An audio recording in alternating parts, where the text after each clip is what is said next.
Welcome back to my channel. If you are new viewer please subscribe my channel for more videos. आज हम बात कर रहे हैं ऑर्डर 16 सिविल प्रोसीजर कोड की, जो कि बात करता है summoning and attendance of witnesses. साक्षियों को सम्मन करना, किस तरीके से सम्मन किया जाएगा और उनकी हाजिरी कैसे होगी, इसके बारे में ऑर्डर 16 बात करता है। तो इसका रूल 1 से लेके हम इसका 1 बाय 1 एक रूल हम स्पष्ट रूप से समझेंगे। तो चलते हैं, स्टार्ट करते हैं आज की वीडियो। तो रूल 1 कहता है कि list of witnesses and summon to witnesses. साक्षियों की एक सूची तैयार की जाएगी और साक्षियों को सम्मन किया जाएगा ऐसी तारीख को या इसके पूर्व जो न्यायालय कोई तारीख नियत करे, ऐसी डेट को या जो डेट उस केस में दी गई है या उस कोर्ट के द्वारा उसके लिए क्या है स्पेसिफाइड की हुई है, जो विवादों का निपटारा कर दिए जाने के, जो विवादक हैं उनका निपटारा यानी कि जो इसका स्थिरीकरण जो इशू है उनको बना लिया गया है। उसके बाद 15 दिन के पश्चात का डेट नहीं होगी। पक्षकार न्यायालय में ऐसे साक्षियों की सूची पेश करेंगे। उन 15 दिन के बाद तक क्या है, जो 15 दिन है उससे ज़्यादा नहीं उसका समय बीतना चाहिए। उसके अंदर क्या है, आपको एक जो विटनेसेज आपने कौन कौन से अपने केस में पेश करने हैं उसकी एक लिस्ट कोर्ट में देनी होगी और वे या तो साक्ष्य देने के लिए या दस्तावेजों को पेश करने के लिए बुलाने कि इसमें कहा गया है कि इन विटनेसेज को क्या है गवाही देने के लिए बुलाया गया है या डॉक्यूमेंट से रिलेटेड कोई डॉक्यूमेंट्स पेश करने के लिए बुलाया गया है, उसको मेंशन करते हुए उस न्यायालय में व्यक्तियों की हाजिरी के लिए जो है सम्मन निकाला जाएगा। नेक्स्ट आते हैं, सब रूल 2 कहता है रूल 1 का कि यदि कोई पक्षकार किसी व्यक्ति की हाजिरी के लिए कोई सम्मन अभिप्राप्त कराना चाहता है तो वह पक्षकार न्यायालय में आवेदन उसमें इस प्रयोजन का कथन करते हुए कि उसकी हाजिरी के लिए क्या है ये सम्मन है फाइल करेगा, जिसके लिए साक्षी को सम्मन किया जाना प्रस्तावित है। नेक्स्ट आते हैं कि न्यायालय कारण अभिलिखित करते हुए पक्षकार को किसी ऐसे साक्षी को जो उपनियम 1 में निर्दिष्ट सूची में वर्णित नामों से भिन्न है, यानी कि जो लिस्ट दी है विटनेसेज की कोर्ट में कि इन किन विटनेसेज को, इन गवाहों को कोर्ट में बुलाना है, उस लिस्ट से वो व्यक्ति नहीं है, चाहे न्यायालय के मार्फत सम्मन द्वारा या अन्यथा बुलाने की अनुमति केवल तभी दे सकता है कोर्ट जब ऐसा पक्षकार उक्त सूची में उस व्यक्ति का नाम क्यों नहीं डाला गया, उस विटनेस का नाम क्यों नहीं डाला गया, इसको मेंशन करे, उचित कारण बताए कि क्यों नहीं डाला गया, तो ही कोर्ट क्या है परमिशन देगी उस व्यक्ति की गवाही के लिए। नेक्स्ट आते हैं कि उपनियम 2 के उपबंधों के अधीन रहते हुए इस नियम में निर्दिष्ट सम्मन पक्षकारों द्वारा न्यायालय से या ऐसे अधिकारी से जो इस उपनियम 1 के अधीन साक्षियों की सूची प्रस्तुत करने के 5 दिन के भीतर न्यायालय द्वारा इस नियम में नियुक्त किया जाए आवेदन करके अभिप्राय किए जा सकेंगे। तो ये बताया गया है सब रूल 4 में। नेक्स्ट हम बात करते हैं रूल 1A। रूल 1A कहता है कि सम्मन के बिना साक्षियों का पेश किया जाना, प्रोडक्शन ऑफ विटनेसेस विदाउट सम्मन। तो नियम 1 के उपनियम 3 के उपबंधों के अधीन रहते हुए बात का कोई पक्षकार नियम 1 के अधीन सम्मन के लिए आवेदन किए बिना किसी साक्षी को दस्तावेज देने या साक्ष्य पेश करने के लिए ला सकेगा। ये बताया गया है कि इस तरीके से विटनेस को बिना सम्मन के भी बुलाया जा सकता है रूल 1A में। रूल 2 में कहता है कि सम्मन के लिए आवेदन पर साक्षी के व्यय न्यायालय में जमा कर दिए जाएंगे। Expensive of witnesses to be paid into court on applying for summons, यानी कि जो साक्षी को जो गवाही के लिए व्यक्ति या बुलाया जा रहा है उसको क्या है, उसके जो खर्चा है, आने जाने का खर्चा, वह अपनी कोई जॉब छोड़ के आ रहा है, किसी तरह का बिजनेस छोड़ के आ रहा है, उसको जो उसका नुकसान हो रहा है उसका खर्चा क्या है, जो पार्टी होती है जो गवाह को बुलाती है उसको देना होता है, तो वह कोर्ट में जमा कराया जाएगा। ये रूल 2 बता रहा है कि सम्मन के लिए आवेदन करने वाला पक्षकार सम्मन के अनुदित किए जाने से पहले और उस अवधि के भीतर जो नियत की जाए, जो उपनियम 1 के उपनियम 4 के अधीन आवेदन करने की तारीख से 7 दिन के पश्चात की नहीं होगी, ऐसी राशि न्यायालय में जमा करेगा जो सम्मानित व्यक्ति के उस न्यायालय तक जिसमें हाजिर होने की अपेक्षा से की गई है, आने और वहां से जाने की यात्रा संबंधी अन्य व्यय और एक दिन की हाजिरी के व्यय को चुकाने के लिए न्यायालय को पर्याप्त प्रतीत हो। यानी कि उसके आने का, जाने का खर्चा, और अगर वह किसी नौकरी को छोड़ के आ रहा है, किसी जॉब को छोड़ के आ रहा है, कोई इंपॉर्टेंट ड्यूटी छोड़ के आ रहा है, तो उसका एक दिन का खर्चा क्या है कोर्ट में आप जमा कराएंगे, तो ही कोई विटनेस बुलाया जाता है। नेक्स्ट आते हैं, इसका सब रूल 2 कहता है, रूल 2 का सब रूल 2 कहता है विशेषज्ञ बुलाया गया है, एक्सपर्ट बुलाया गया है। तो इस नियम के अधीन देय रकम का अवधारण करने में न्यायालय विशेषज्ञ के नाते साक्ष्य देने के लिए संबंधित किसी व्यक्ति की दशा में उस समय के लिए युक्तियुक्त पारिश्रमिक अनुज्ञात करेगा जो साक्ष्य देने और मामले के आवश्यक विशेषज्ञ स्वरूप के किसी कार्य करने में लगा हो। यानी कि जिस व्यक्ति को बुलाया गया है वो एक्सपर्ट है, जो विटनेस बुलाया गया है वो एक्सपर्ट है, विशेषज्ञ है, तो उसकी क्या फीस होती है, वो विशेषज्ञ अपनी ड्यूटी छोड़ के आ रहा है तो उसके अकॉर्डिंग कोर्ट तय करेगी कि क्या खर्चा कोर्ट में देना है, जमा कराना है, या वो सीधे दिया जा सकता है। आगे बात करते हैं व्ययों का मापमान, स्केल ऑफ एक्सपेंसेस कैसे होंगे। तो स्केल ऑफ एक्सपेंसेस जो है, व्ययों का जो मापमान है, जो उच्च न्यायालय के द्वारा, हाई कोर्ट के द्वारा जो उसमें मेंशन किया गया है उसके अकॉर्डिंग चलेगा कि क्या मापमान होगा। नेक्स्ट आते हैं, सब रूल 4 कहता है रूल 2 का कि व्ययों का साक्षी को सीधे संदाय किए जाना। जहां पक्षकार द्वारा संबंध साक्षी से सीधे शामिल किया जाता है, वहां उपनियम 1 में निर्दिष्ट व्यय साक्षी को पक्षकार या उसके अभिकर्ता द्वारा संदत्त किया जाएगा। यानी कि कोई व्यक्ति जो साक्षी है वह पक्षकार द्वारा सीधा तौर पर बुलाया गया है तो उसको उसमें से सीधे तौर पे ही क्या है उसके खर्चों को दे दिया जाएगा। नेक्स्ट आते हैं रूल 3। रूल 3 कहता है ऑर्डर 16 का कि साक्षियों को व्यय का निविदान, tender of expenses to witnesses, यदि संबंध की तामील संबंधित व्यक्ति व व्यक्ति रूप से की जा सकती है तो संबंध की तामील करते समय वह राशि जो न्यायालय में ऐसे जमा की गई है संबंधित व्यक्ति को निवेदित कर दी जाएगी, यानी कि दे दी जाएगी। The sum of so paid into court shall be tendered to the person summoned at the time of servicing of summon if it can be served personally। Next बात करते हैं रूल 4। रूल 4 कहता है जहां पर्याप्त राशि जमा की गई है वहां क्या प्रोसीजर होगा।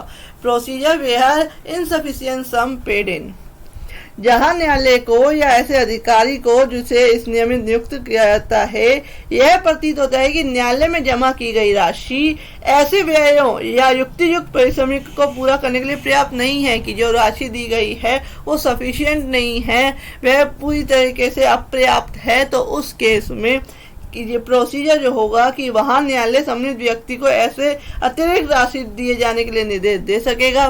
उस व्यक्ति को निर्देश देगा कि इसको अतिरिक्त यानी कि और क्या क्या है इसको व्यय खर्चे दिए जाए, निर्देश दे सकेगा, और जो उसे मध्य आवश्यक प्रतीत हो और संदाय करने के लिए व्यतिक्रम की दिशा में यह आदेश दे सकेगा कि ऐसी राशि संबंध करने वाले पक्षकार को जंगम संपत्ति कुर्की या विक्रय द्वारा उद्गृहित की जाए, या न्यायालय संबंधित व्यक्ति से साक्ष्य देने की अपेक्षा किए बिना उसे उन्मोचित कर सकेगा और ऐसे उद्ग्रहण का या ऐसे व्यक्ति के यथार्थ पूर्वक उन्मोचन दोनों का आदेश दे सकेगा।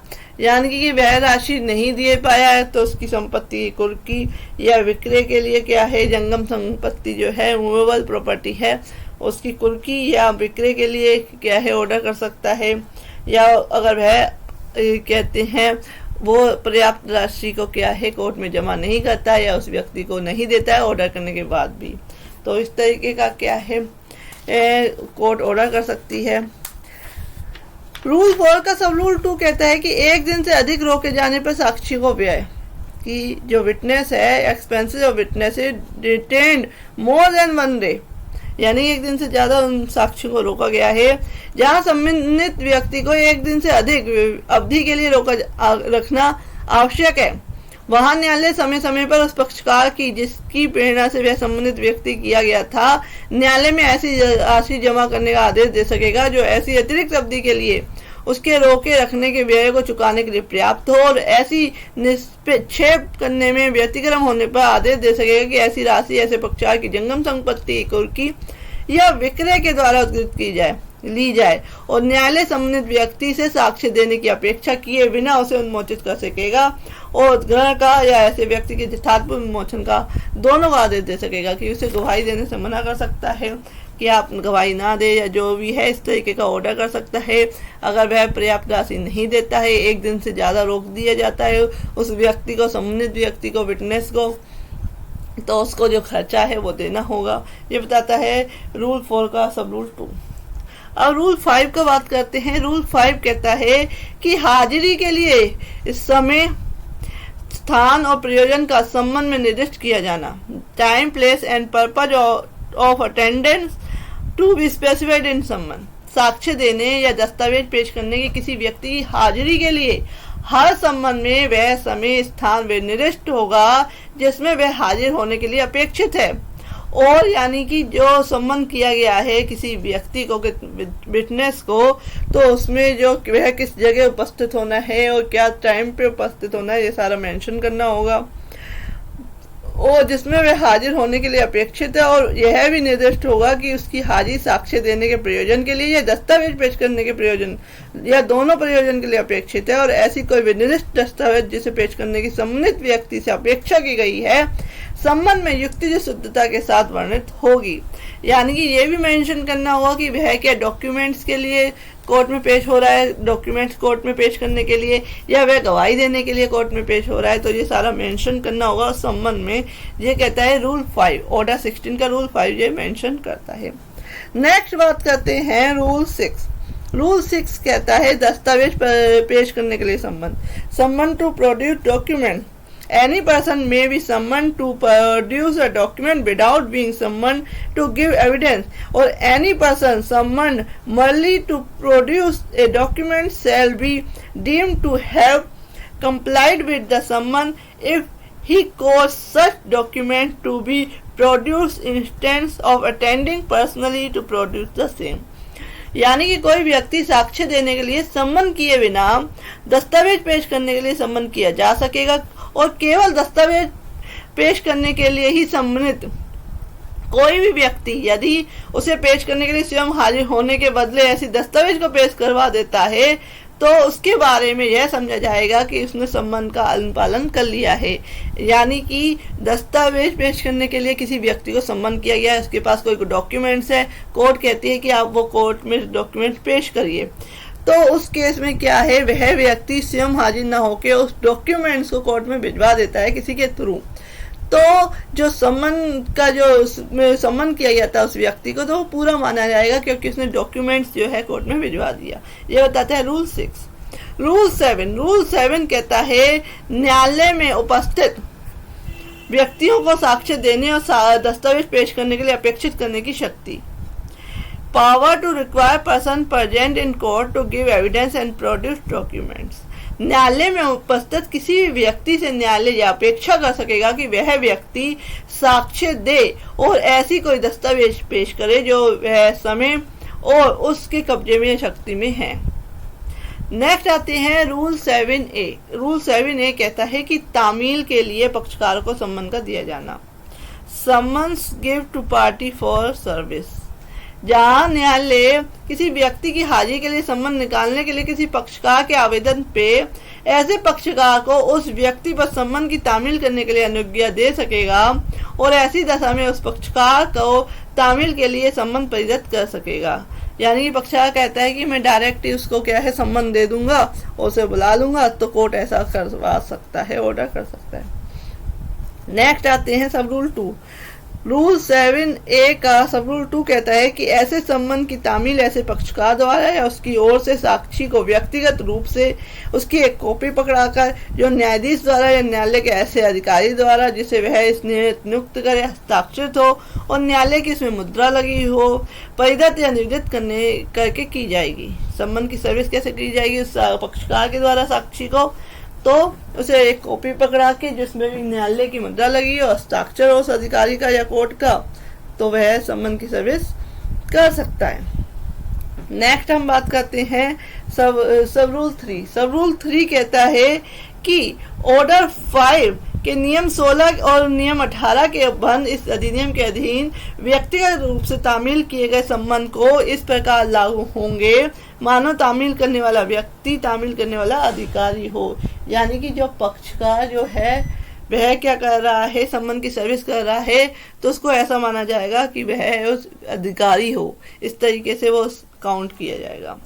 नेक्स्ट आते हैं सब रूल 4 कहता है रूल 7A का कि यदि ऐसा संबंध निविदा किए जाने के समय अग्रहित कर दिया जाता है या वह व्यक्ति जिस पर तामील की गई है तामील की अभिस्वीकृति पर हस्ताक्षर करने से इनकार कर देता है या किसी ऐसे कारण से अब संबंध व्यक्तिगत रूप से तामील नहीं किया जा सकता है, तो न्यायालय पक्षकार के आवेदन पर ऐसे संबंध उसी रीति से न्यायालय द्वारा तामील किए जाने के लिए जिससे प्रतिवादी को संबंध तामील किया जाता है पुनः निकालेगा। यानी कि पक्षकार ने जो पार्टी थी उसने क्या किया, डायरेक्ट संबंध देने की कोशिश करी उस विटनेस व्यक्ति को, लेकिन उसने इनकार कर दिया या अपना साइन नहीं दिया उस संबंध की कॉपी पे, तो उस केस में कोर्ट क्या है दोबारा जैसे प्रोसीजर से जो कोर्ट संबंध निकालती है उस प्रोसीजर से क्या है संबंध निकलेगा।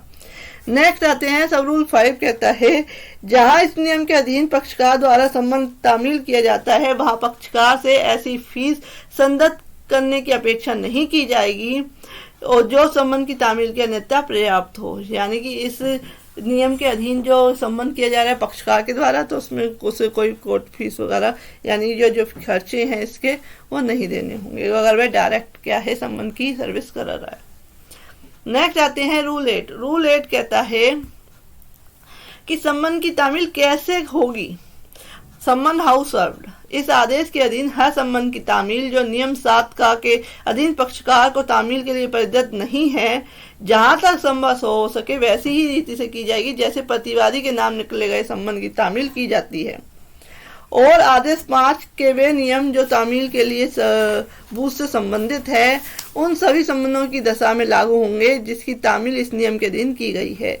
यानी कि जो रूल 5 के अनुसार जो संबंध निकाला जाता है वैसे ही संबंध के लिए प्रोविजंस जो है अप्लाई होंगे। रूल 9 कहता है कि संबंध की तामील के लिए संबंध टाइम फॉर सर्विंग संबंध सभी दशाओं में तामील उस समय से पर्याप्त समय पूर्व की जाएगी जो संबंधित व्यक्ति की हाजिरी के लिए संबंध में निर्दिष्ट हो। समय से तामील करना जिससे उसे तैयारी करने के लिए और उस स्थान पर जहां वह हाजिर होना चाहता है यात्रा करने के लिए युक्त समय मिल जाए कि समय पे क्या किया जाएगा संबंध की सर्विस की जाएगी उस पक्षकार को उस विटनेस को उस पार्टी को जिससे कि वह समय पे उपस्थित हो सके। अगर उसका ट्रैवलिंग का टाइम है तो वो भी मेंशन यानी कि उसको भी काउंट करके उस टाइम से उसे टाइम दिया जाएगा जिससे कि वह प्रॉपर तरीके से वहां पे पहुंच सके। रूल 10 कहता है जहां साक्षी संबंध का अनुपालन करने में असफल रहता है वहां प्रोसीजर क्या होगा। Procedure whose witness fail to comply with संबंध जहां वह व्यक्ति जिसके नाम साक्ष्य देने के लिए हाजिर करने के लिए या दस्तावेज पेश करने के लिए संबंध निकाला गया है ऐसे संबंध के अनुपालन में हाजिर होने या दस्तावेज पेश करने में असफल रहता है वहां न्यायालय यदि तामील करने वाले अधिकारी का प्रमाण पत्र शपथ पत्र द्वारा सत्यापित नहीं किया गया है या यदि संबंध की तामील पक्षकार या उसके वहीकर्ता द्वारा कराई गई है तो यथास्थिति तामील करने वाले ऐसे अधिकारी या पक्षकार या उसके अभिकर्ता को एजेंट की जिसने शपथ पत्र की तामील कराई थी संबंध की तामील होने या ना होने के बारे में शपथ पत्र परीक्षा करेगा और किसी न्यायालय द्वारा उसकी इस प्रकार परीक्षा कराएगा। नेक्स्ट आते हैं कि यदि तामील करने वाला अधिकारी का प्रमाण पत्र इस प्रकार सत्यापित किया गया है तो यथास्थिति तामील करने वाले ऐसे अधिकारी या पक्षकार या उसके एजेंट की जिसके शपथ पत्र की तामील कराई थी संबंध की तामील होने या ना होने के बारे में शपथ पत्र पर परीक्षा कर सकेगा और किसी न्यायालय द्वारा उसकी इस प्रकार परीक्षा करा सकेगा। नेक्स्ट आते हैं सब रूल 2 ऑर्डर 10 का और रूल 10 का सब रूल 2 जहां न्यायालय को यह विश्वास करने के लिए कहा दिखाई देता है कि ऐसा कोई साक्ष्य या ऐसे पेश किया गया कोई तात्विक है और ऐसे संबंध के अनुपालन में हाजिर होने या ऐसी दस्तावेज पेश करने में ऐसा व्यक्ति विधि पूर्वक पति हेतु के बिना असफल रहा है या उसने तामील से अपने को साक्ष्य बचाया है या वह इससे यह अपेक्षा करने वाली उद्घोषणा निकाल सकेगा कि वह उसमें नामित समय और स्थान में साक्ष्य देने और दस्तावेज पेश करने के लिए हाजिर हो, और ऐसी उद्घोषणा की प्रति उसके घर के बाहर या द्वार पर या अन्य सदस्य स्थान पर लगाई जाएगी जहां से लोग मामूली तौर पर निकलते हैं, निवास करता है वह व्यक्ति, तो ऐसे स्थान पर लगा दी जाएगी अगर वह बचता है व्यक्ति। नेक्स्ट आते हैं सब रूल 3 कहता है रूल 10 का कि न्यायालय ऐसे व्यक्ति की गिरफ्तारी के लिए वारंट प्रतिभूति के सहित या बिना ऐसी उद्घोषणा के बदले या उसे निकालने के समय या पश्चात किसी भी समय सविवेकानुसार निकाल सकेगा, और उसकी संपत्ति की कुर्की के लिए आदेश ऐसी कुर्की के खर्चों की और नियम 12 के अधीन आरोपित किए जाने वाली किसी जुर्माने की रकम ऐसी रकम के लिए कर सकेगा जो वह ठीक समझे। अगर वह व्यक्ति नहीं निकलता है तो उसका वारंट निकाला जा सकता है, उसकी प्रॉपर्टी की कुर्की की जा सकती है, तो ये सारा कुछ किया जा सकता है, परंतु किसी भी लघुवाद न्यायालय स्थावर संपत्ति की कुर्की के लिए आदेश नहीं करेगा। नेक्स्ट आते हैं रूल 11। रूल 11 कहता है कि यदि साक्षी उपसंजात हो जाता है तो कुर्की प्रत्याहृत की जा सकेगी। इफ विटनेस अपीयर्स अटैचमेंट में बी विड्रॉल, यानी कि जहां व्यक्ति अपनी संपत्ति कुर्की के पश्चात ऐसे समय उपसंजात कोर्ट में अपेयर हो जाता है, न्यायालय का समाधान हो जाता है कि संबंध का अनुपालन करने में कोई विधिपूर्व पति हेतु के बिना असफल नहीं रहा है और उसकी तामील करने में हमें एक साक्ष्य नहीं बचाया है, यानी किसी कारण रीजन से वह क्या है कोर्ट में पेश नहीं हो पाया, अगर वह ये बता देता है तो जो उसकी संपत्ति की कुर्की है वो रोक दी जाएगी। जहां वह अंतिम पूर्ववर्ती नियम के अधीन निकाली गई उद्घोषणा में नामित समय स्थान पर हाजिर होने में असफल रहा है, वहां न्यायालय का समाधान कर देता है कि ऐसी उद्घोषणा की कोई सूचना उसे नहीं मिली है तो वह इसलिए हाजिर नहीं हो पाया, तो कोर्ट क्या है उसकी जो कुर्की है जो खर्चे हैं वह सारा उसको विड्रॉ कर देगी।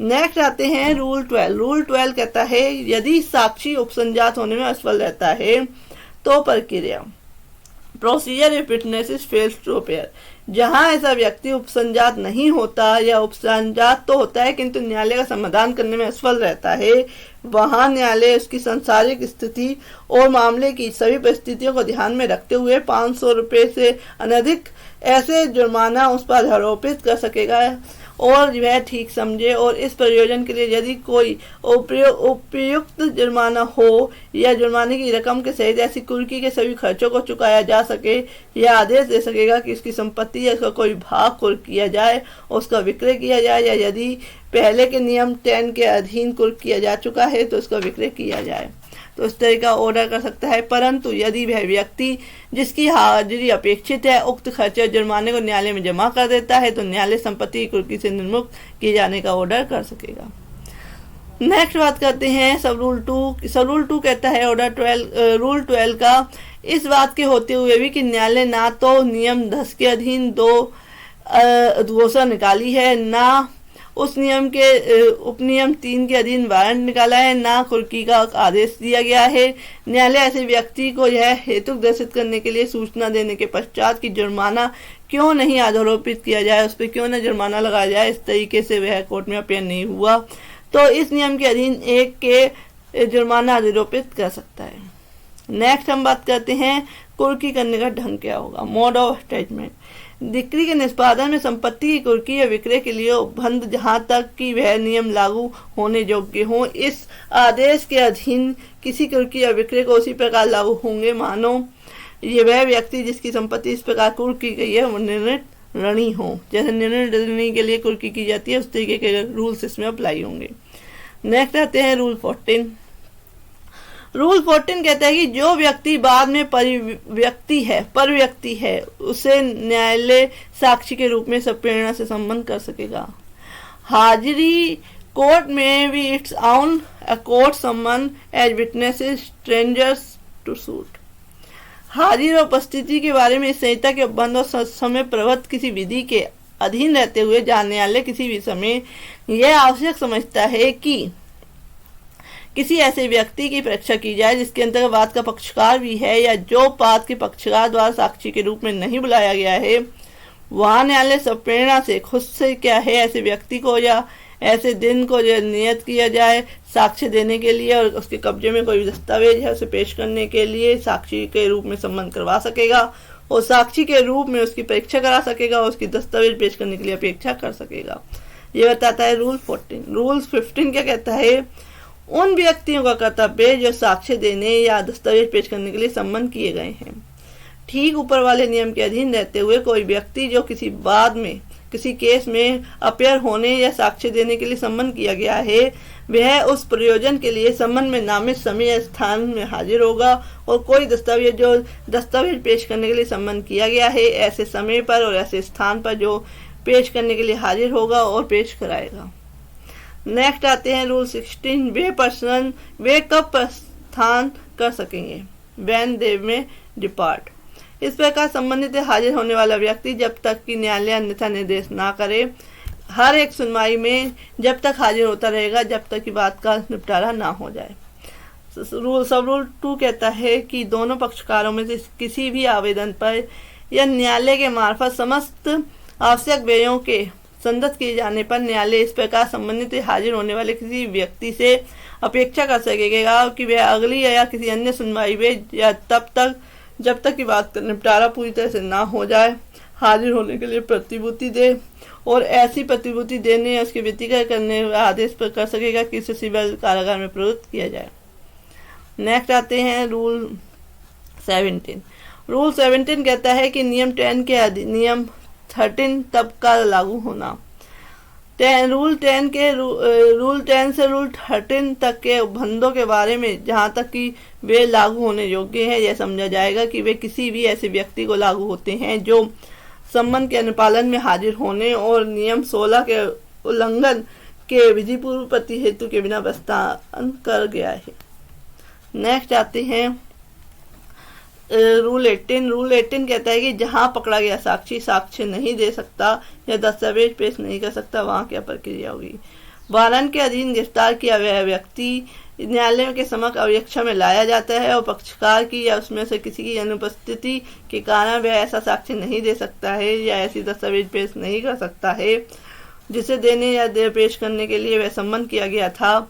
वहां न्यायालय उससे अपेक्षा कर सकेगा कि ऐसे समय या स्थान पर जो न्यायालय ठीक समझे अपनी अपेयरेंस अपनी उपसंजाति के लिए युक्त जमानत या अन्य प्रतिभूति दे और ऐसी जमानत या प्रतिभूति के दिए जाने पर उसे निर्मुक्त कर देगा और ऐसी जमानत या प्रतिभूति देने में व्यतिक्रम करने पर आदेश दे सकेगा कि इसे सिविल कारागार में प्रवृत्त किया जाए।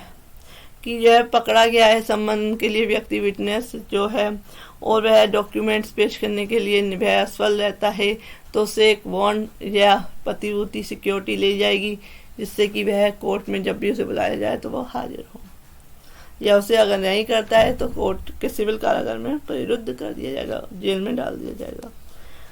जब तक कोई साक्षी रूल 19 कहता है कि जब तक कोई साक्षी किसी निश्चित सीमाओं के भीतर का निवासी ना हो वह स्वयं हाजिर होने के लिए आदेश किया जा सकेगा। किसी व्यक्ति को स्वयं हाजिर होने के तभी आदेश किया जाएगा जब न्यायालय के मामलों में आरंभिक अधिकारता की स्थानीय सीमाओं के भीतर वह निवास करता है या ऐसी सीमाओं के बाहर किंतु ऐसे स्थान पर जो न्याय सदन से 100 किलोमीटर से कम या जहां स्थान में वह निवास करता है जहां न्यायालय स्थित है बीच जो पंचस्टांग दूरी या रेल स्टीमर संचार या अन्य कोई सेवा है जिससे कि वह आ जा सकता है जो 500 किलोमीटर से कम दूर है निवास करता है तो उस व्यक्ति को व्यक्तिगत हाजिरी कराई जाएगी। या परंतु इस नियम के में बढ़ने जो दोनों स्थानों के बीच वायु मार्ग द्वारा यातायात उपलब्ध है या साक्षी को वायु मार्ग का यात्री भाड़ा संदत किया जाएगा और उसे स्वयं हाजिर होने का आदेश दिया जा सकेगा। अगर वह किसी एरोप्लेन वगैरह से आ सकता है तो उस केस में उसको उसका खर्चा दिया जाएगा। नेक्स्ट आते हैं रूल 20। रूल 20 कहते हैं कि न्यायालय द्वारा बुलाए गए जाने पर साक्ष्य देने से पक्षकार के इनकार करने का परिणाम क्या होगा। Consequence of refusal of party to give evidence when called on by court। जहां बात का कोई ऐसा पक्षकार जो न्यायालय में उपस्थित है न्यायालय द्वारा अपेक्षा किए जाने पर साक्ष्य देने या ऐसे दस्तावेज को जो उस समय या उसके कब्जे या शक्ति में है पेश करने से इनकार विधिपूर्ण प्रति हेतु के बिना करता है, वहां न्यायालय उसके विरुद्ध निर्णय सुनाएगा, जजमेंट देगा और बात के संबंध में ऐसा आदेश कर सकेगा जो बस ठीक समझे। रूल 21 कहता है कि साक्षी विषयक नियम संबंधित पक्षकारों को लागू होंगे। जहां बात के किसी पक्षकार साक्ष्य देने या दस्तावेज पेश करने के लिए अपेक्षा की गई है, वह उसे साक्ष्यों विषयक उपबंध वह जहां तक हो सके लागू होने योग्य हैं तो लागू होंगे। तो ये आपका कंप्लीट हो गया रूल 21 रूल्स हैं इसमें, तो मैंने 1 by 1 सब आपको समझाए। अगर आपको मेरी वीडियो पसंद आई है please like share and subscribe my channel. Thank you for watching this. Welcome back to my channel. If you are new viewer please subscribe my channel for more videos. आज हम बात कर रहे हैं ऑर्डर 17 सिविल प्रोसीजर कोड की, जो कि बात करता है एडजॉर्नमेंट की, स्थगन की। तो जब कोई केस कोर्ट में दाखिल होता है तो कोर्ट क्या करती है, उस पर नेक्स्ट डेट देके कई तारीखें उस पर दे देती है। तो वो तारीखें देने का राइट कोर्ट पे कहाँ से आता है, वो आता है ऑर्डर 17 से। ऑर्डर 17 एडजॉर्नमेंट की बात करता है, स्थगन की बात करता है। किसी बात को कब तक स्थगित किया जा सकता है, कितने दिनों तक स्थगित किया जाता है, क्या प्रोसेस है। रूल 1 by 1 रूल्स समझेंगे इसके। तो स्टार्ट करते हैं। रूल 1 कहता है कि न्यायालय समय दे सकेगा और सुनवाई स्थगित कर सकेगा। कोर्ट में grant time and adjourn hearing, जो हियरिंग किसी केस में दी हुई है, जिसकी सुनवाई का अवसर दिया हुआ है, उसको वह नेक्स्ट डेट पे एडजॉर्न कर सकता है। यदि बात के किसी भी प्रकरण में पर्याप्त हेतु दर्शित किया जाता है, any stage of the case, जो है ये हेतु ये कारण दर्शित किया जाता है कि, तो न्यायालय क्या है ऐसे कारणों में लिखित करेगा, उसको रिकॉर्ड करेगा और पक्षकारों या उनमें से किसी को भी समय दे सकेगा और बात की सुनवाई को समय समय पर स्थगित कर सकेगा। ये राइट दिया हुआ है, जो तारीख पे तारीख कोर्ट के द्वारा दी जाती है। तो वो कौन से रूल के अंतर्गत, कौन से ऑर्डर के अंतर्गत दी जाती है, ऑर्डर 17 के अंतर्गत, और इसके अदर रूल्स जो हैं 17 के रूल्स हैं, उसके तहत क्या है, कोर्ट एडजॉर्नमेंट देती है, स्थगन देती है और तारीख पे तारीख देती है। नेक्स्ट कहते हैं कि परंतु ऐसा स्थगन बात की सुनवाई के दौरान किसी पक्षकार को 3 बार से अधिक अनुदत्त नहीं किया जाएगा। ये तो बिल्कुल ही फॉलो नहीं होता है। ये जो इसमें दिया हुआ है कि 3 बार से अधिक किसी भी केस में क्या है, बात की सुनवाई के दौरान क्या है, 3 बार से ज्यादा क्या है तारीखें नहीं दी जाएंगी। लेकिन तारीखों पे तारीख, सालों साल लोगों की उम्रें बीत जाती हैं और केस चलते रहते हैं। Provided that no such adjournment shall be granted more than 3 times to a party during hearing of the suit. Next बात करते हैं रूल 2। रूल 2 कहता है स्थगन के खर्चे, cost of adjournment. In every such case, the court shall fix a date for the further hearing of the suit and shall make such other order as to costs occasioned by the adjournment and such higher cost as the court deems fit. न्यायालय ऐसे हर मामले में बात को आगे की सुनवाई के लिए दिन नियत करेगा और ऐसे जो एडजॉर्नमेंट ली जा रही है, तारीख पे तारीख ली जा रही है, इसके खर्चों को क्या है न्यायालय में जमा कराने का क्या है ऑर्डर करेगा। ऐसे स्थगन के कारण हुए खर्चों और ऐसे उच्च खर्चों के संबंध में जिन्हें न्यायालय ठीक समझे एक ऑर्डर कर सकता है। परंतु प्रोवाइडेड दैट, यह है कि यदि बात की सुनवाई प्रारंभ हो गई है तो जब तक न्यायालय उस असाधारण कारणों से जो उसमें लिखित किए जाएं, सुनवाई का स्थगन अगले दिन से परे के लिए करना आवश्यक ना समझे, बात की सुनवाई दिन प्रतिदिन तक जारी रहेगी जब तक सभी हाजिरी साक्ष्यों की परीक्षा ना कर ली जाए। When the hearing of suit has commenced, it shall be continued from day to day until all the witnesses in attendance have been examined, unless the court finds that for the exceptional reason to be recorded by it, the adjournment of hearing beyond the following day is necessary. यानी कि जो बात की सुनवाई प्रारंभ हो गई है और न्यायालय कोई एक असाधारण कोई कारण नहीं है तो वह क्या है, डे बाय डे केस को चलाएगा। लेकिन अगर उसे लगता है कोई रीजनेबल ग्राउंड है तो ही वह क्या है, एडजॉर्न करेगा, केस को अगली डेट पे स्थगित करेगा। नेक्स्ट कहते हैं कि किसी पक्षकार के अनुरोध पर कोई भी स्थगन ऐसी परिस्थितियों को छोड़कर जो पक्षकार के नियंत्रण के बाहर हो मंजूर नहीं किया जाएगा। लेकिन ऐसा बहुत कम होता है, जो कोर्ट्स चलती हैं वो तारीखों पर चलती हैं और ये रूल्स तो बहुत कम ही फॉलो होते हैं।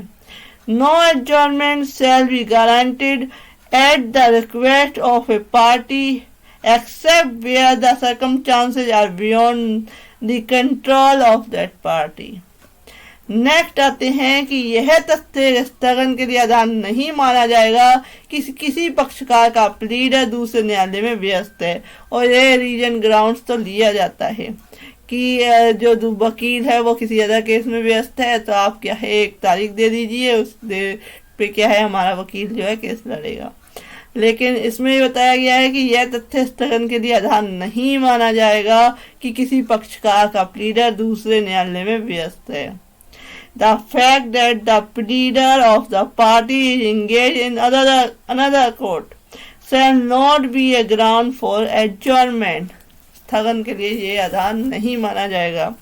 तो अगर आप एक एडवोकेट हैं या आप एक कहते हैं नॉर्मल पर्सन हैं, तो भी आपको ये चीज़ें याद होनी चाहिए कि इस तरह के रूल्स भी CPC सिविल प्रोसीजर कोड में बनाए गए हैं।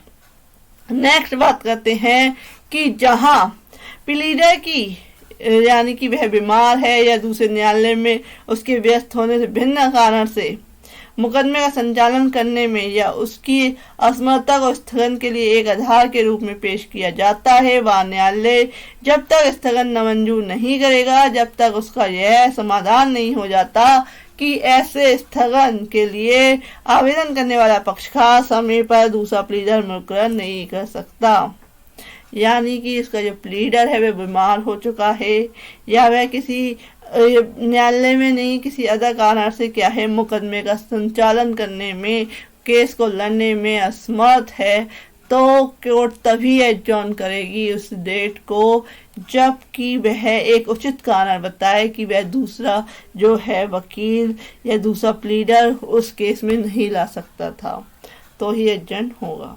नेक्स्ट बात करते हैं, जहां कोई साक्षी न्यायालय में उपस्थित है किंतु पक्षकार और उसका प्लीडर उपस्थित नहीं है, अथवा पक्षकार या प्लीडर न्यायालय में उपस्थित होने पर भी किसी साक्षी की परीक्षा या प्रतिवीक्षा करने के लिए तैयार नहीं है, वहां न्यायालय यदि वह ठीक समझे तो साक्षी का कथन अभिलिखित कर सकेगा और यथास्थिति पक्षकार या उसके प्लीडर द्वारा जो उपस्थित न हो या पूर्वोक्त रूप से तैयार न हो, साक्षी की मुख्य परीक्षा पति परीक्षा करने के अभिमुक्त करते हुए ऐसा आदेश पारित कर सकेगा जो वह ठीक समझे।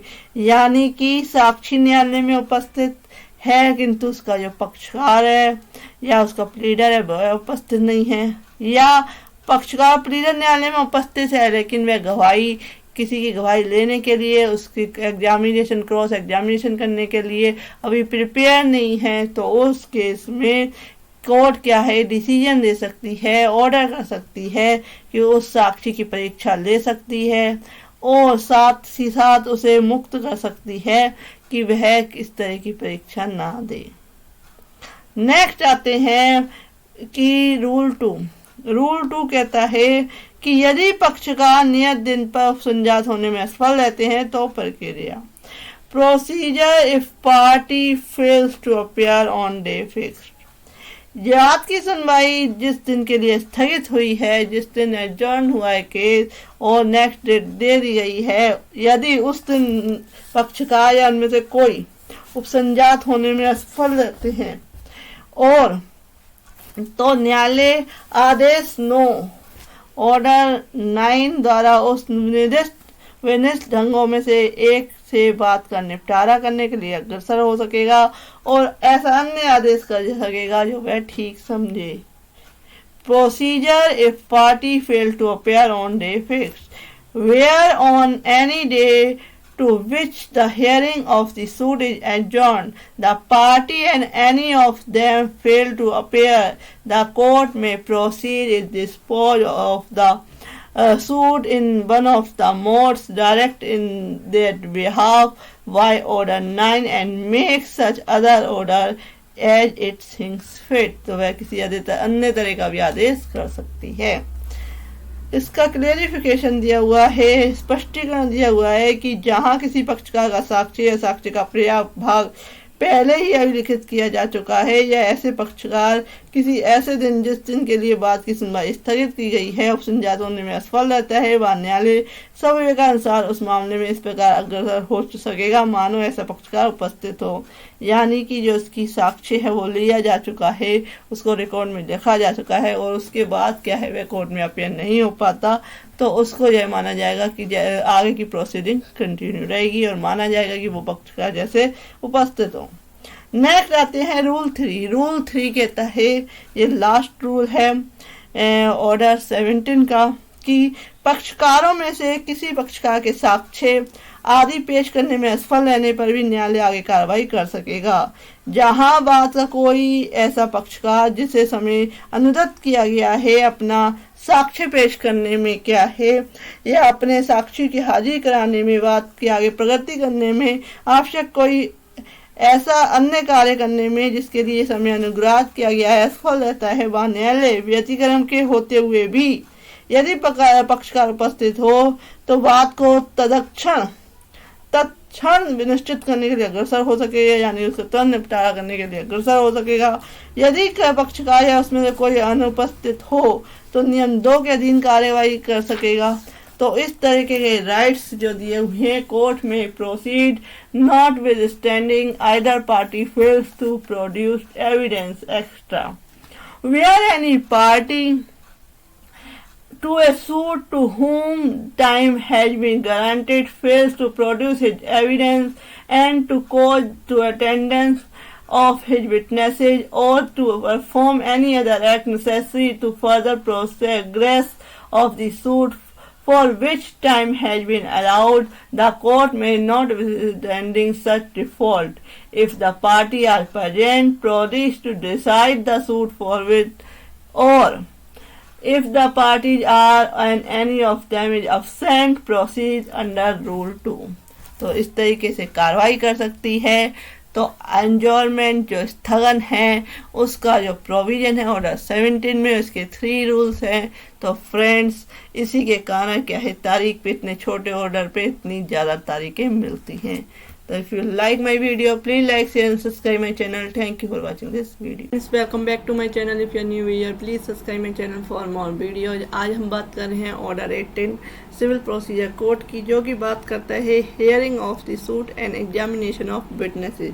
बात की सुनवाई और साक्ष्यों की परीक्षा कैसे की जाएगी, ऑर्डर 18 में के रूल्स जो हैं इसमें बताया गया है सिविल प्रोसीजर कोड के, कि आरंभ करने का अधिकार, जो रूल 1 कहता है कि जो केस है उसको स्टार्ट करने का राइट किस पे होगा, राइट टू बिगिन।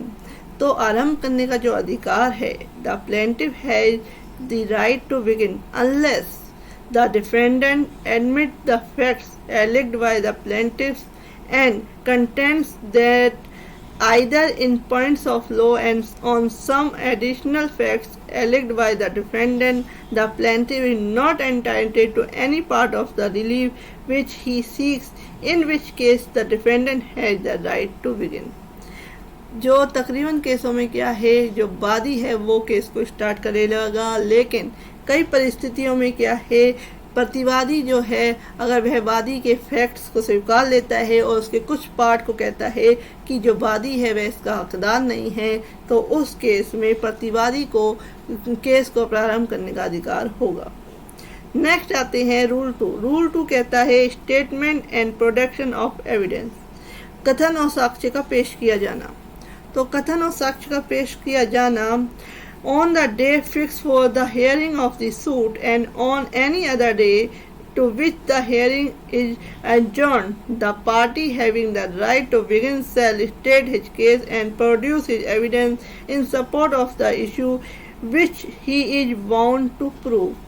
उस दिन जो बात की सुनवाई के लिए नियत किया गया हो या किसी अन्य दिन जिस दिन के लिए सुनवाई स्थगित की गई है, नेक्स्ट डेट दी गई है, वह पक्षकार जिसे आरंभ करने का अधिकार है, राइट टू बिगिन है, जो पक्षकार उस केस को स्टार्ट कर रहा है, अपने मामले का कथन करेगा, अपने मामले को बताएगा कोर्ट के सामने। उन विवादों के समर्थन में जो इशू जो कोर्ट ने इस्टेब्लिश किए हैं उस केस में कुछ जो विवादक जिनकी उन दोनों पार्टियों में कौन कौन से इशू हैं उसको जो है कोर्ट ने इस्टेब्लिश किए हैं, उन पर क्या है अपने साक्ष्य एविडेंस पेश करेगा और साबित करने के लिए जो है आबद्ध है।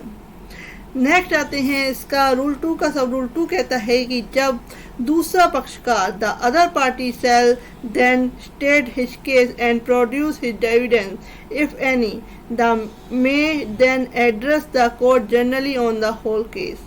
तब दूसरा पक्षकार जो है अपने मामले का कथन करेगा। एक पक्षकार अपनी बात अपने कोर्ट में रख चुका है, विटनेसेस रख चुका है, साक्ष्य रख चुका है।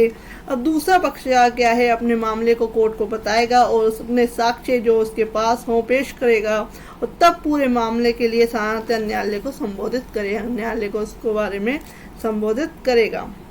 नेक्स्ट आते हैं इसका सब रूल 3 कहता है कि जब आरंभ करने वाला पक्षकार सहायता पूरे मामले के बारे में उत्तर दे सकेगा, तो जिसने केस को स्टार्ट किया था वह उसका उत्तर देगा। The party winning may then reply generally on the whole case, कि पूरे केस के बारे में क्या उसका आंसर है, क्या उत्तर वह देना चाहती है तो वह देगा। नेक्स्ट आते हैं सब रूल 3A ऑर्डर रूल 2 का। तो 3A कहता है कि कोई पक्षकार किसी मामले में मौखिक बहस कर सकेगा, वह ओरल आर्ग्यूमेंट्स कर सकता है और वह मौखिक बहस यदि कोई हो समाप्त करने से पहले न्यायालय को, यदि न्यायालय ऐसा अनुज्ञात करे, अपने मामले के समर्थन में संक्षिप्त रूप में या सुस्पष्ट शीर्षों के अधीन लिखित बहस प्रस्तुत कर सकेगा और ऐसी लिखित बहस जो है अभिलेख का भाग होगी। एनी पार्टी में address oral argument in A case and shall before he conclusion the oral argument if any submit if the court so permit concisely and under distinctly hearing written argument in support of his case to the court and such written argument shall form part of the record। तो जो मौखिक बहस है वह मौखिक बहस भी कर सकता है, लेकिन अगर कोर्ट कहती है कि आप लिखित बहस सबमिट कीजिए तो आप लिखित बहस भी कोर्ट की जो, या आप खुद लिखित बहस सबमिट करना चाहते हैं तो आप उस केस में लिखित बहस भी क्या है सबमिट कर सकते हैं। नेक्स्ट आते हैं इसका सब रूल 3B कहता है कि ऐसी लिखित बहस की एक कॉपी विरोधी पक्षकार को साथ साथ दी जाएगी। नेक्स्ट आते हैं कि लिखित बहस फाइल करने के प्रयोजन के लिए कोई स्थगन तब तक मंजूर नहीं किया जाएगा जब तक न्यायालय ऐसे कारणों से जो अभिलिखित किए जाएं ऐसी स्थगन मंजूर करने आवश्यक ना समझे। यानी कि लिखित बहस के प्रयोजन के लिए कि लिखित बहस दाखिल करनी है, इसके लिए कोर्ट क्या है समय दे दे और केस को आगे की डेट दे दे, तो वह तभी करेगी जब कोर्ट को लगता है कि वह उचित है। No adjournment shall be granted for the purpose of filing a written arguments। Next आते हैं कि न्यायालय किसी मामले में दोनों पक्षकारों में से किसी पक्षकार द्वारा मौखिक बहस के लिए ऐसी समय सीमा नियत करेगा जो वह ठीक समझे। कि जो है न्यायालय दोनों पक्षकारों से कह सकता है कि आप किस दिन क्या है मौखिक बहस ओरल आर्ग्यूमेंट्स करना चाहते हैं, उसकी एक डेट फिक्स कर सकता है कोर्ट। नेक्स्ट जो हम आते हैं उसका रूल 3 कहता है ऑर्डर 18 का कि जहां कई विवादक हैं वहां साक्ष्य evidence where several issue where there are several issues, the burden of proving some of which lie on the other party, the party winning may, at his opinion, either produce the evidence on those issues and जो जहाँ कई विवादक है, कई issue है, उस पे बहस साक्ष्य देने हैं, जिसमें से कुछ को साबित करने का भार दूसरे पक्षकार पर है, वहाँ आरंभ करने वाला जिसने केस को स्टार्ट किया है, पक्षकार अपने विकल्प पर या तो उन विवादकों के बारे में अपने साक्ष्य पेश कर सकेगा या दूसरे पक्षकार द्वारा पेश किए गए साक्ष्य के उत्तर के रूप में पेश करने के लिए उसे आरक्षित कर सकेगा और उसके बाद कथित दशा में आरंभ करने वाला पक्षकार दूसरे पक्षकार द्वारा उसका समस्त साक्ष्य पेश किए जाने के बाद क्या है उस विवाद को पर अपना साक्ष्य पेश कर सकेगा कि एक पक्षकार ने अपना पूरा साक्ष्य उस जो इशू है उन पे पेश कर दिया, तो उसके बाद नेक्स्ट जो है वह अपना पक्ष रखेगा और अपने जो साक्षी हैं विटनेसेज हैं वो पेश करेगा। तब दूसरा पक्षकार आरंभ करने वाले पक्षकार के द्वारा इस प्रकार पेश किए साक्ष्य का विशेषतः उत्तर दे सकेगा, किंतु तब आरंभ करने वाला पक्षकार पूरे मामले के बारे में साधारणतः उत्तर देने का हकदार होगा। यानी कि उसने उसका आंसर दिया, उसके बाद क्या है जिसने केस को आरंभ किया है वो उसका पूरे केस का क्या है उत्तर देने का हकदार है। नेक्स्ट आते हैं रूल 3A। रूल 3A कहता है कि पक्षकारों का अन्य साक्षियों से पहले उपसंजात होना। Party to appear before other witnesses where the party himself wishes to appear as the witness, it shall not appear before any other witness on his behalf he has examined unless the court for reason to be recorded permit him to appear as his own witnesses at a large stage। यानी कि जहाँ कोई पक्षकार स्वयं कोई साक्षी के रूप में उपसंजात होना चाहता है, कोर्ट में अपेयर होना चाहता है, वहाँ वह उसकी ओर से किसी अन्य साक्षी की परीक्षा किए जाने से पहले उपस्थित होगा। किंतु यदि न्यायालय ऐसे कारणों से जो लेखबद्ध किए जाएं, कुछ कारण बताया जाए कोर्ट के द्वारा, उसे पश्चातवर्ती प्रक्रम में स्वयं अपने साक्षी के रूप में उपस्थित होने के लिए अनुज्ञात करे, तो वह बात की उपस्थिति को देखेगा तो उपस्थित कर सकता है। नेक्स्ट आते हैं रूल 4। रूल 4 कहता है कि साक्ष्य का अभिलेखन, रिकॉर्डिंग ऑफ एविडेंस। प्रत्येक मामले में किसी पक्षकार की मुख्य परीक्षा का साक्ष्य शपथ पत्र पर लिया जाएगा। उसकी कॉपी जो है उस पक्षकार द्वारा जो उसे साक्षी के रूप में बुलाती है विरोधी पक्षकार को दी जाएगी। परंतु जहां दस्तावेज फाइल किए जाने हों, पक्षकार उन दस्तावेजों पर निर्भर करते हों, वहां शपथ पत्र के साथ फाइल किए गए ऐसे दस्तावेजों को सबूत और अग्रता न्यायालय के आदेश के अधीन रहते हुए होगी। हाजिरी साक्षी का साक्ष्य, उसकी कहते हैं क्रॉस एग्जामिनेशन और री एग्जामिनेशन, जिसका साक्ष्य मुख्य पक्ष न्यायालय को शपथ पत्र द्वारा दिया जाएगा तो न्यायालय द्वारा उसके द्वारा नियुक्त कमीशन द्वारा अभिलिखित किया जाएगा। परंतु न्यायालय इस उपनियम के अधीन कमीशन नियुक्त करते समय ऐसे सुसंगत तथ्यों को जो वह ठीक समझे गणना के विचार में रख सकेगा। नेक्स्ट कहते हैं कि यथास्थिति न्यायालय या कमीशन साक्ष्य को यथास्थिति न्यायाधीश या कमीशन की उपस्थिति में या तो लिखित रूप से या यांत्रिक रूप से अभिलिखित करेगा, और जहां ऐसा साक्ष्य कमिश्नर द्वारा अभिलिखित किया गया है तो वह ऐसे साक्ष्य को अपनी लिखित या साक्ष्य रिपोर्ट सहित उसे नियुक्त करने वाले न्यायालय को वापस भेज देगा उस कोर्ट को, और उसके अधीन लिया गया साक्ष्य बाद के अभिलेख का भाग होगा। नेक्स्ट अब रूल 4 कहता है, रूल 4 का कि कमीशन परीक्षा के समय किसी साक्षी को भागभंगी के बाबत ऐसी टिप्पणी लेखबद्ध करेगा जो वह तात्विक समझे। यानी कि जब वह विटनेस क्या है अपना कहते हैं अपना साक्ष्य दे रहा है तो उसका चेहरे का इंप्रेशन क्या है, क्या उसकी बॉडी लैंग्वेज है, उसके बारे में कोई टिप्पणी कर सकता है। परंतु कमिश्नर के समक्ष साक्ष्य लेखबद्ध किए जाने के दौरान उठाए गए कोई आक्षेप उसके द्वारा लेखबद्ध किए जाएंगे और न्यायालय द्वारा बहस के प्रक्रम में निश्चित किए जाएंगे। अगर कोई आक्षेप कोई ऑब्जेक्शन उठाए जाते हैं तो उसे कोर्ट के द्वारा क्या है उसका निश्चय किया जाएगा, उसको डिसाइड किया जाएगा। नेक्स्ट आते हैं कमिश्नर की रिपोर्ट।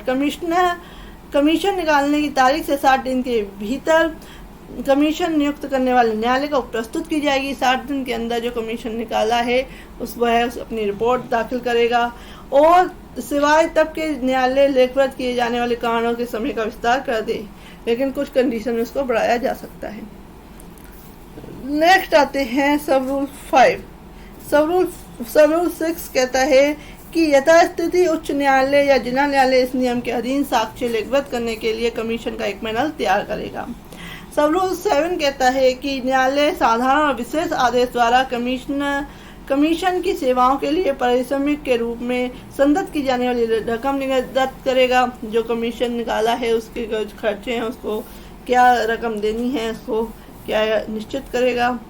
नेक्स्ट आते हैं सब रूल 8 रूल 4 का कि ऑर्डर 26 के नियम 16 16 का और 17 और 18 के उपबंध जहां तक लागू होते हों इस नियम के अधीन उस कमीशन को निकालने, निष्पादन, वापसी को लागू होंगे। ये है रूल 4। रूल 5 क्या कहता है? रूल 5 कहता है जिन मामलों की अपील हो सकती है उसमें साक्ष्य कैसे लिखा जाएगा। जिन मामलों में अपील अनुज्ञात हो सकती है उन मामलों में हर एक साक्षी का साक्ष्य न्यायालय की भाषा में न्यायाधीश द्वारा उसकी उपस्थिति में उसके व्यक्ति के निर्देशन और आरक्षण में लिखा जाएगा और न्यायाधीश के बोलने के साथ ही टाइपिस्ट पर टाइपराइटर पर टाइप किया जाएगा। और यदि न्यायाधीश अभिलेखित किए जाने वाले कारणों से ऐसे निर्देश दे तो न्यायाधीश की उपस्थिति में न्यायालय की भाषा में यंत्र द्वारा अभिलिखित किया जाएगा। नेक्स्ट आते हैं रूल 6। रूल 6 कहता है कि अभिसाक्ष्य का भाषांतरण कब किया जाएगा। तो जब साक्ष्य उस भाषा से भिन्न भाषा में लिखा गया है जिसमें वह दिया गया है और साक्षी उस भाषा को नहीं समझता जिसमें वह लिखा गया है, वहां उस साक्ष्य का वैसा जैसा कि वह लिखा गया है उस भाषा में भाषांतर उसे सुनाया जाएगा जिसमें वह दिया गया था।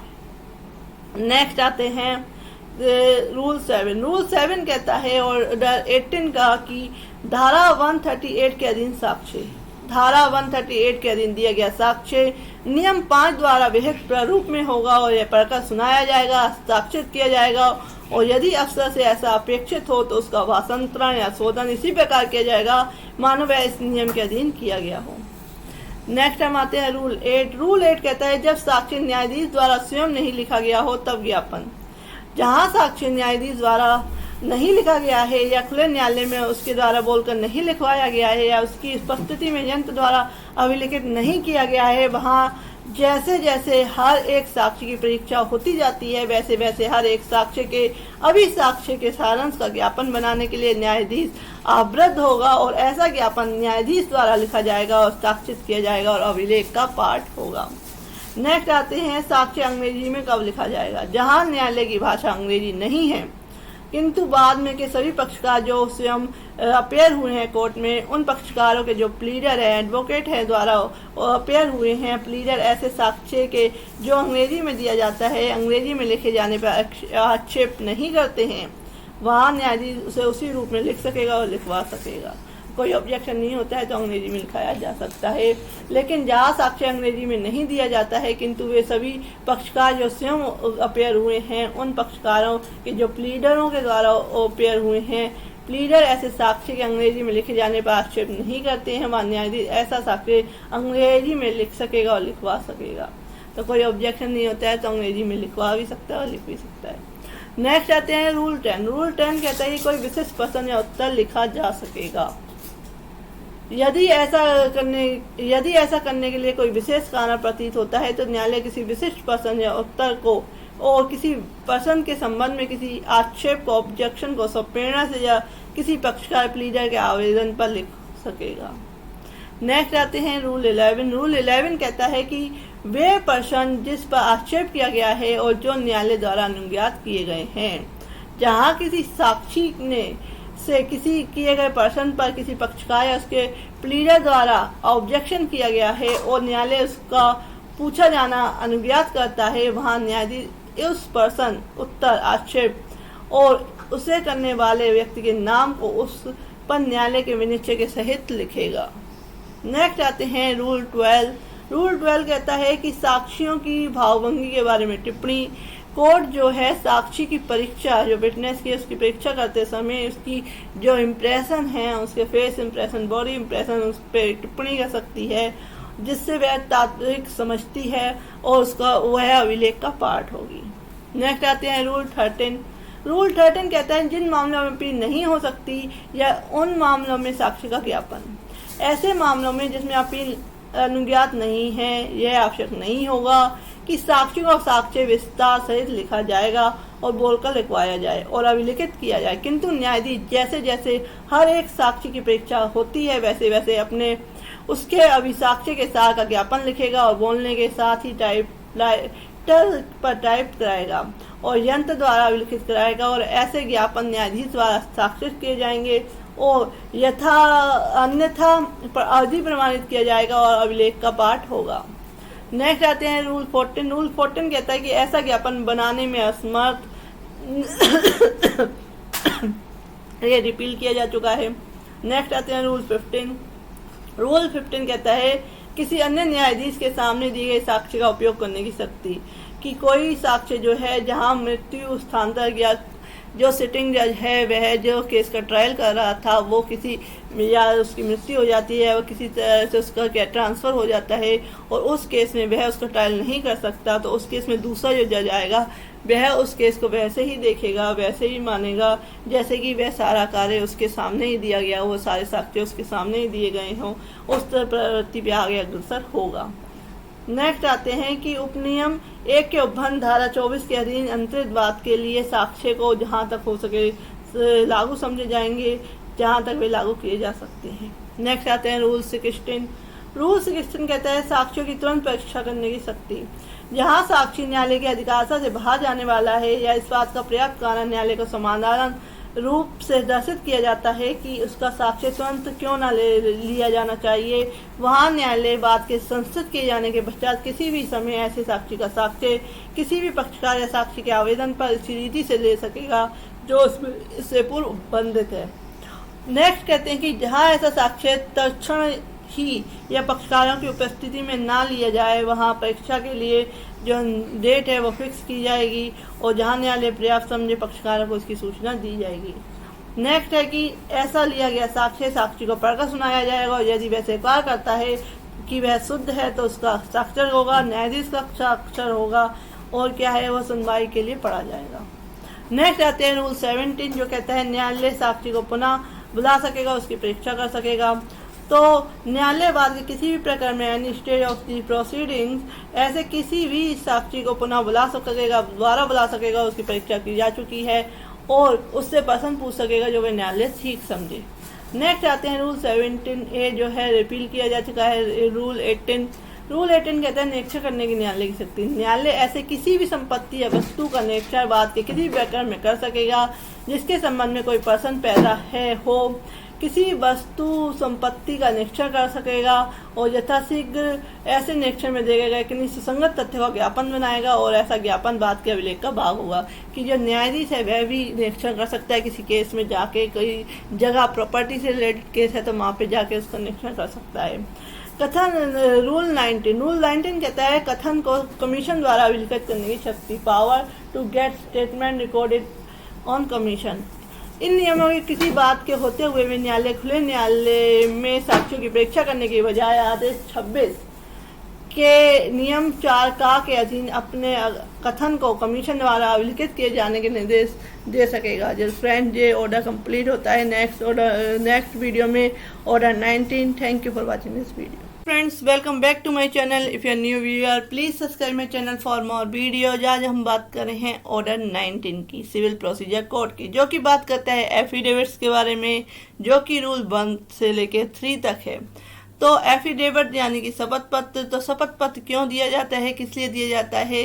तो जब भी हम कोई कोर्ट में क्या है केस दाखिल करते हैं, उनके फैक्ट्स को, उनके तथ्यों को साबित करने के लिए हम एफिडेविट साथ में लगाते हैं और साथ ही साथ कहते हैं एक प्लान की कॉपी संग में एफिडेविट और जो डॉक्यूमेंट्स की लिस्ट होती है सारा लगा के हम कोर्ट में केस दाखिल करते हैं।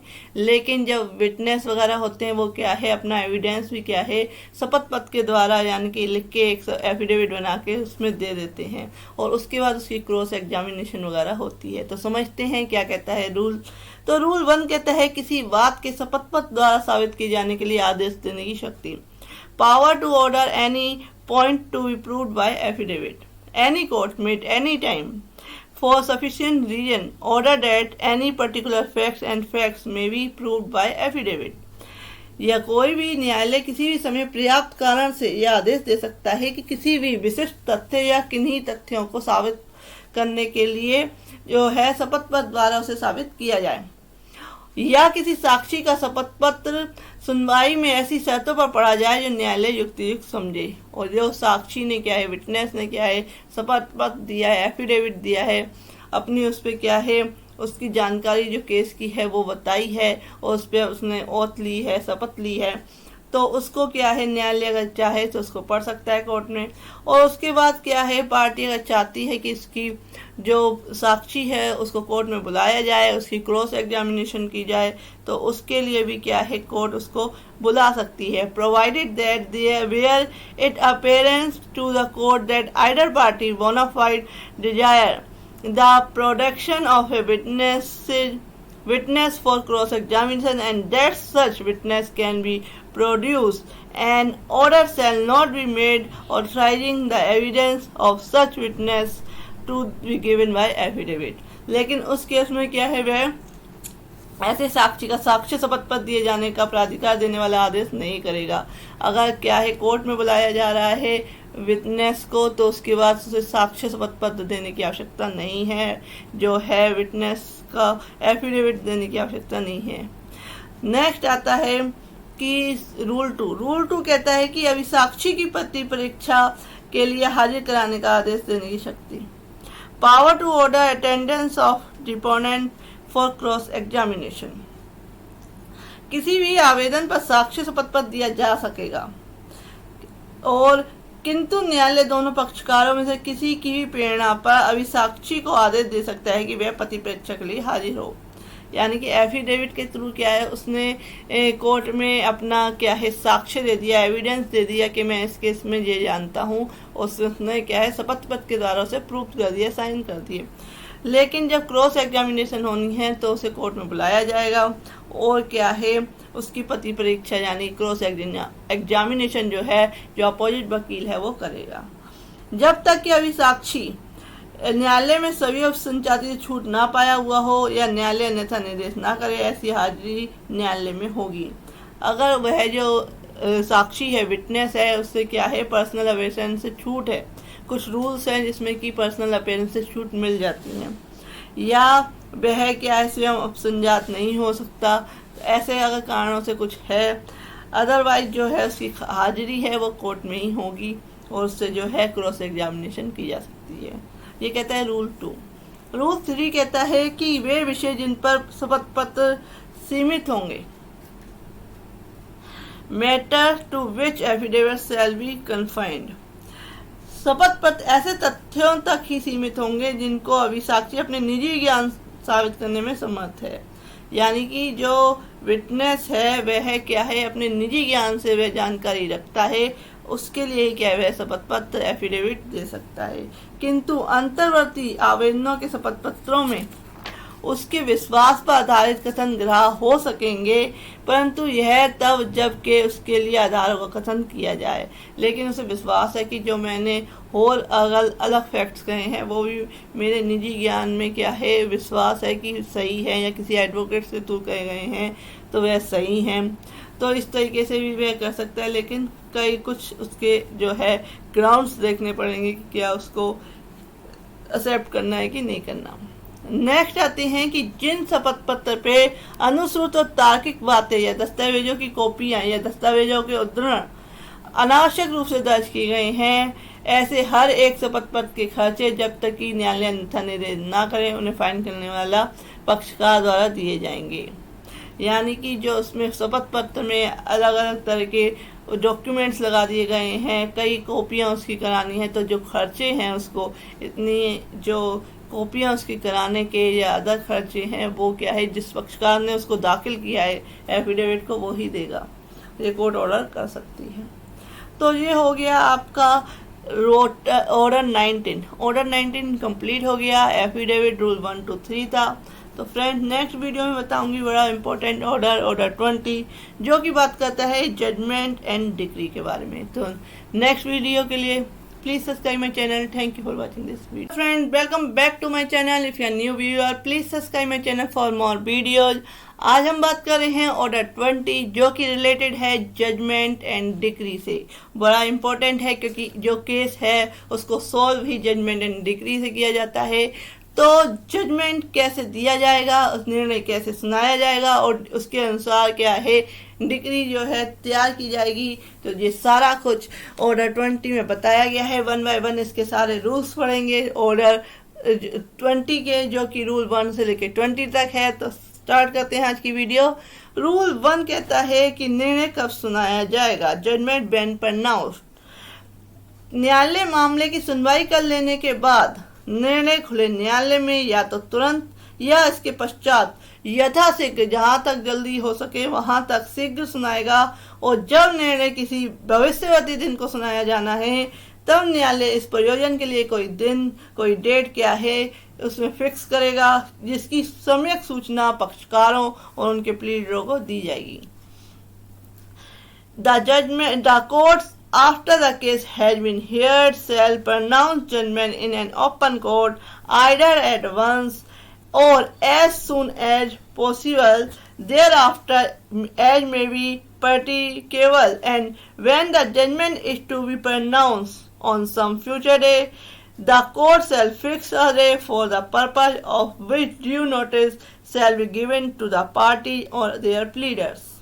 नेक्स्ट कहता है प्रोवाइडेड दैट, परंतु जहां निर्णय तुरंत नहीं सुनाया जाता वहां न्यायालय निर्णय उस तारीख से जिसको मामले की सुनवाई समाप्त हुई है 30 दिन के भीतर सुनाने का पूरा प्रयास करेगा।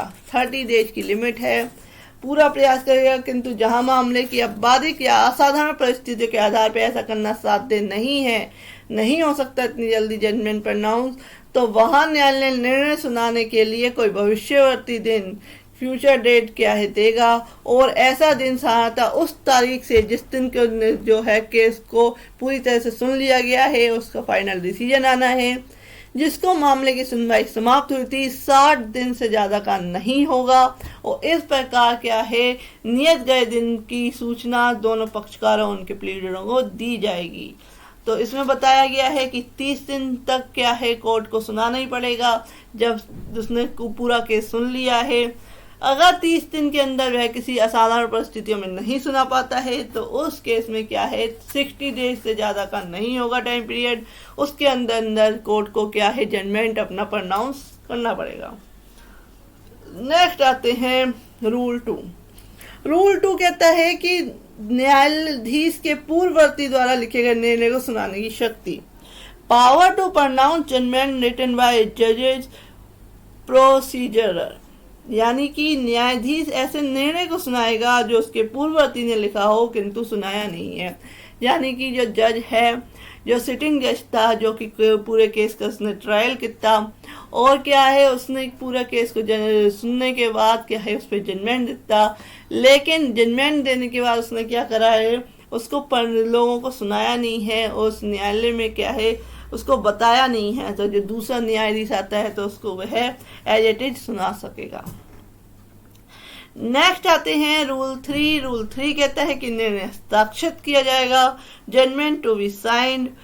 निर्णय सुनाने के समय न्यायाधीश उस पर खुले न्यायालय में तारीख डालेगा, हस्ताक्षर करेगा और जब उस पर एक बार हस्ताक्षर कर दिया गया है तब धारा 152 द्वारा उपबंधित के सिवाय पूर्वावलोकन के सिवाय उसके पश्चात में ना तो कोई परिवर्तन किया जाएगा ना कोई परिवर्तन किया जाएगा। The judgment shall be dated and signed by the जज in open court at the time of pronouncing it and when once signed shall not afterwards be altered and added। ना उसमें कुछ जोड़ा जाएगा ना उससे कुछ हटाया जाएगा। अगर उसमें साइन हो चुके हैं, मोहर लग चुकी है, तारीख डल चुकी है, सारा कुछ हो चुका है कोर्ट का।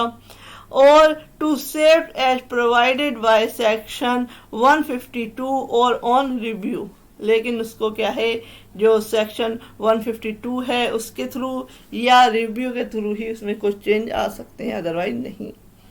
नेक्स्ट आते हैं रूल 4। रूल 4 कहता है लघुवाद न्यायालय के निर्णय।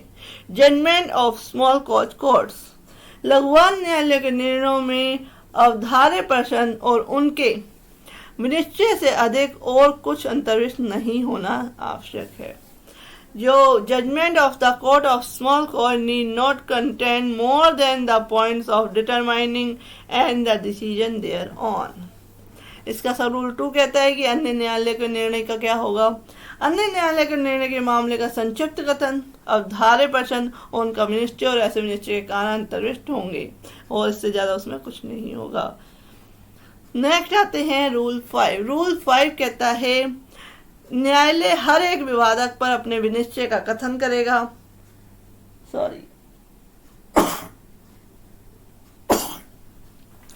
न्यायालय हर एक विवादक पर अपने विनिश्चय का कथन करेगा उन वादों में जिसमें विवादक की विवेचना की गई है, तब जब तक कि विवादकों में से किसी एक या अधिक का निष्कर्ष वाद के विनिश्चय के लिए पर्याप्त न हो। न्यायालय हर एक पृथक विवादक पर अपना निष्कर्ष और निश्चय उन निमित्त कारणों से सहित देगा। Court to state its decision on each issue.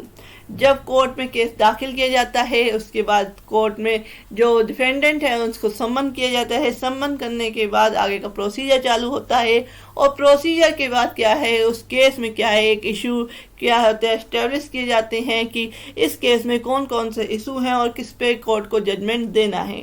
तो जब इशू तैयार हो जाते हैं, तो जब कोर्ट जजमेंट देती है, तो वह जितने भी इश्यूज ने बनाए हैं उस केस में, उस सब पे 1 बाय 1 क्या है, हर एक इशू पर अपना प्रॉपर जजमेंट लिखती है। तो इसका कहते हैं रूल 5 में इसका प्रोविजन दिया गया है कि हर एक विवादक पर वह अपना विनिश्चय, अपना उत्तर देगी, अपना जजमेंट देगी। नेक्स्ट आते हैं 5 का। 5A कहता है कि जिन मामलों में पक्षकारों का प्रतिनिधित्व प्लीडरों द्वारा न किया गया हो, उसमें न्यायालय द्वारा पक्षकार को इस बात की इत्तला दिया जाना कि अपील कहाँ की जा सकती है।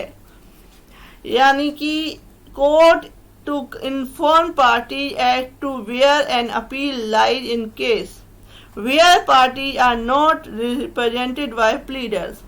जिन केसों में वकील नहीं किए गए हैं और जो पक्षकार है, पार्टी है, उसने खुद केस को लड़ा है, तो उसमें कोर्ट क्या है, बता सकती है उन पक्षकारों को कि जो वह केस है उसका वह अपील कहाँ कर सकती है, नहीं कर सकती है, इसकी इत्तला कोर्ट के द्वारा दी जाएगी। उन दशा के सिवाय जिसमें दोनों पक्षकारों का प्रतिनिधित्व एडवोकेट्स या प्लीडर्स द्वारा किया जा रहा है, न्यायालय ऐसे मामले में जिसकी अपील हो सकती है अपना निर्णय सुनाते समय न्यायालय में उपस्थित पक्षकारों को यह इंफॉर्मेशन देगा, इत्तला देगा कि किस न्यायालय में अपील की जा सकती है इस केस की, और ऐसी अपील फाइल करने के लिए जो परिसीमा काल है, लिमिटेशन क्या है, समय सीमा क्या है, और पक्षकारों को इस प्रकार दी गई इत्तला को रिटन में लिखा जाएगा। अभिलेख का भाग होगी। नेक्स्ट आते हैं रूल 6। रूल 6 ये है डिक्री की अंतर वस्तु, कंटेंट ऑफ डिक्री। जजमेंट और डिक्री क्या होता है, इसमें क्या डिफरेंस होता है, आप मेरे चैनल के प्लेलिस्ट में जाके देख सकते हैं, मैंने इस पर वीडियो बनाई हुई है। लेकिन जो जजमेंट होता है वो निर्णय होता है और डिक्री उसके अनुसरण में तैयार की जाती है। डिक्री होती है, जजमेंट होता है जो पूरा साल लिखा जाता है उस केस का, क्या उसमें जजमेंट आया, क्या डिसीजन आया। जो डिक्री होती है वो थोड़ी संक्षिप्त होती है, संक्षिप्त जजमेंट कह सकते हैं उसको, और उसमें जो लागू होना होता है, अप्लाई होना होता है उस केस में, उसमें डिक्री तैयार होती है कि ये अप्लाई होना है, तो उसे डिक्री कहते हैं। तो डिक्री निर्णय के अनुसार अनुरूप होगी। The decree shall agree with the judgment. जो इसमें वाद का संख्यांक, पक्षकारों के नाम, उसका वर्णन, उसके रजिस्ट्रीकृत पते और दावे की विशिष्टियां होंगी। जो उन्होंने दावा किया है उसकी क्या पर्टिकुलर्स हैं, क्या विशिष्टियां हैं, वो होंगी। और अनुदत्त, अनुतोष और क्या अनुतोष मिला है, और बात का अन्य अवधारणा उसमें स्पष्टता निर्दिष्ट होगा। तो ये सारी चीजें होंगी। कह रही ना, जजमेंट क्या होता है, एक लेंथ ही वो होता है।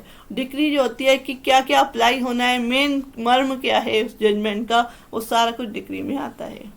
नेक्स्ट आते हैं कि बाद में उपगत खर्चों की रकम भी, और यह बात भी कि ऐसे खर्चे किसके द्वारा और किस संपत्ति से या किस अनुपात में दिए जाएंगे, डिक्री में कथित होगी। जो खर्चे हैं वे किसके द्वारा दिए जाने हैं, क्या खर्चे हैं, सारा कुछ मेंशन होगा डिक्री में। नेक्स्ट आते हैं कि न्यायालय निर्देश दे सकता है कि एक पक्षकार को दूसरे पक्षकार द्वारा दिए खर्चे किसी ऐसी राशि के विरुद्ध मुजरा किए जाएं, सेट ऑफ किए जाएं, जिसके बारे में यह स्वीकार किया गया या पाया गया कि वह एक दूसरे के सौदे हैं। कि वादी के पास क्या है 20,000 का, उसने क्या है एक क्लेम किया प्रतिवादी से, लेकिन प्रतिवादी कहता है कि 25,000 तो मेरे वादी के पास पहले से ही है। तो दोनों को मिला के जो है 5,000 का डिफरेंस बचा, तो 20,000 वादी को दे के 5,000 जो है प्रतिवादी को मिल जाएंगे। इस तरीके से सेटअप होता है। नेक्स्ट आते हैं रूल 6A। रूल 6A क्या कहता है कि डिक्री तैयार करना। डिक्री कैसे तैयार की जाएगी? प्रिपरेशन ऑफ डिक्री, यह सुनिश्चित करने के लिए हर प्रयास किया जाएगा। Every ever shall be made to ensure that the decree is drawn up and यह सुनिश्चित करना कि हर प्रयास किया जाएगा कि डिक्री जहां तक संभव हो सके शीघ्रता से और किसी भी दशा में उस तारीख से जिस दिन 15 दिन के भीतर जिसको निर्णय सुनाया गया है तैयार की जाएगी। कि जब जजमेंट हो गया तो उसके 15 दिन के बाद क्या है डिक्री तैयार हो जाएगी इसके अंदर। नेक्स्ट आते हैं सब रूल 2 कहता है रूल 6A का कि डिक्री की कॉपी फाइल किए बिना डिक्री के विरुद्ध अपील की जा सकेगी और किसी ऐसी दशा में न्यायालय द्वारा पक्षकार को उपलब्ध कराई गई कॉपी आदेश 41 ऑर्डर 41 के रूल 1 के प्रयोजन के लिए डिक्री मानी जाएगी। और किंतु जैसे ही डिक्री तैयार हो जाती है निर्णय निष्पादन के प्रयोजन के लिए और किसी अन्य प्रयोजन के लिए डिक्री का प्रभाव नहीं रखेगा। जब क्या है जो जजमेंट की कॉपी है उसको अप्लाई करके अगर कोई अपील वगैरह करनी है वो कर सकता है, लेकिन जब डिक्री क्या है तैयार हो गई उसके बाद जजमेंट क्या है उसका डिक्री का जो है प्रयोजन नहीं रखेगा। नेक्स्ट आते हैं रूल 6B। रूल 6B कहता है कि निर्णय की कॉपियां कब उपलब्ध कराई जाएंगी। Copy of judgment when to be made available, जहां निर्णय सुनाया दिया गया है वहां निर्णय की कॉपी पक्षकारों को निर्णय सुनाए जाने के ठीक पश्चात अपील करने के लिए ऐसे प्रभारों की संधाय पर उपलब्ध कराई जाएगी जो उच्च न्यायालय द्वारा बनाए गए नियमों के विनिर्देश किया जाए। जो खर्चे हैं उनको लेके क्या है कॉपी क्या है तुरंत प्रोवाइड कराई जाएगी निर्णय की जजमेंट की। नेक्स्ट आते हैं डिक्री की तारीख क्या होगी। डेट ऑफ डिक्री, जो जजमेंट जो है पहले सुना दिया गया और डिक्री क्या है बाद में बनाई गई है तो डिक्री और जजमेंट की डेट्स क्या अलग होगी? नहीं, जो जजमेंट की डेट है वो सेम डेट क्या है डिक्री में लिखी जाएगी जिस दिन जजमेंट सुनाया गया है। डिक्री में उस दिन की तारीख होगी उस दिन निर्णय सुनाया गया था और न्यायाधीश अपना समाधान कर लेने पर भी कि डिक्री निर्णय के अनुसार तैयार की गई है डिक्री पर हस्ताक्षर कर देगा। जो डिक्री तैयार की है वो जजमेंट के अनुसार ही तैयार की गई है, इससे अलग नहीं तैयार की गई है। सेटिस्फाइड हो जाता है तो वो सिग्नेचर कर देगा जजमेंट यानी कि डिक्री पे जो कोर्ट है। नेक्स्ट आते हैं रूल 8। रूल 8 कहता है कि जहां न्यायाधीश ने डिक्री पर हस्ताक्षर करने से पूर्व अपना पद रिक्त कर दिया है छोड़ दिया है वहां क्या प्रोसीजर होगा। प्रोसीजर व्हेन जज has vacant office before signing decree, जहां न्यायाधीश ने निर्णय सुनाने के पश्चात किंतु डिक्री पर हस्ताक्षर किए बिना अपना पद रिक्त कर दिया है वहां ऐसे निर्णय के अनुसार डिक्री तैयार की गई डिक्री पर उसका उत्तरवर्ती जो उसके एवज में आएगा जो जज है और यदि उस न्यायालय का अस्तित्व की समाप्त हो गया हो तो ऐसे किसी न्यायालय का न्यायाधीश जिसे अधीनस्थ ऐसा न्यायालय था हस्ताक्षर करेगा।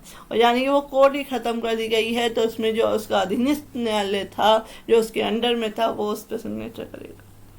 नेक्स्ट आते हैं रूल 9। रूल 9 कहता है कि स्थावर संपत्ति के प्रत्युन्नयन के लिए decree for recovery of immovable property, जहां बात की विषय वस्तु स्थावर संपत्ति है वहां डिक्री में ऐसी संपत्ति का ऐसा वर्णन अंतर्विष्ट होगा जो उसकी पहचान के लिए पर्याप्त हो और जहां ऐसी संपत्ति सीमाओं द्वारा या भू प्रस्थापन या सर्वेक्षण के अभिलेख के संख्यांकों द्वारा पहचानी जा सके वहां डिक्री में ऐसी सीमाएं और संख्याएं विनिर्दिष्ट होंगे। Where the subject matter of the suit is immovable property, the decree shall contain a description of such property sufficient to identify the same, and where such property can be identified by boundaries, by numbers and record of settlement or survey, the decree shall specify such boundaries or numbers।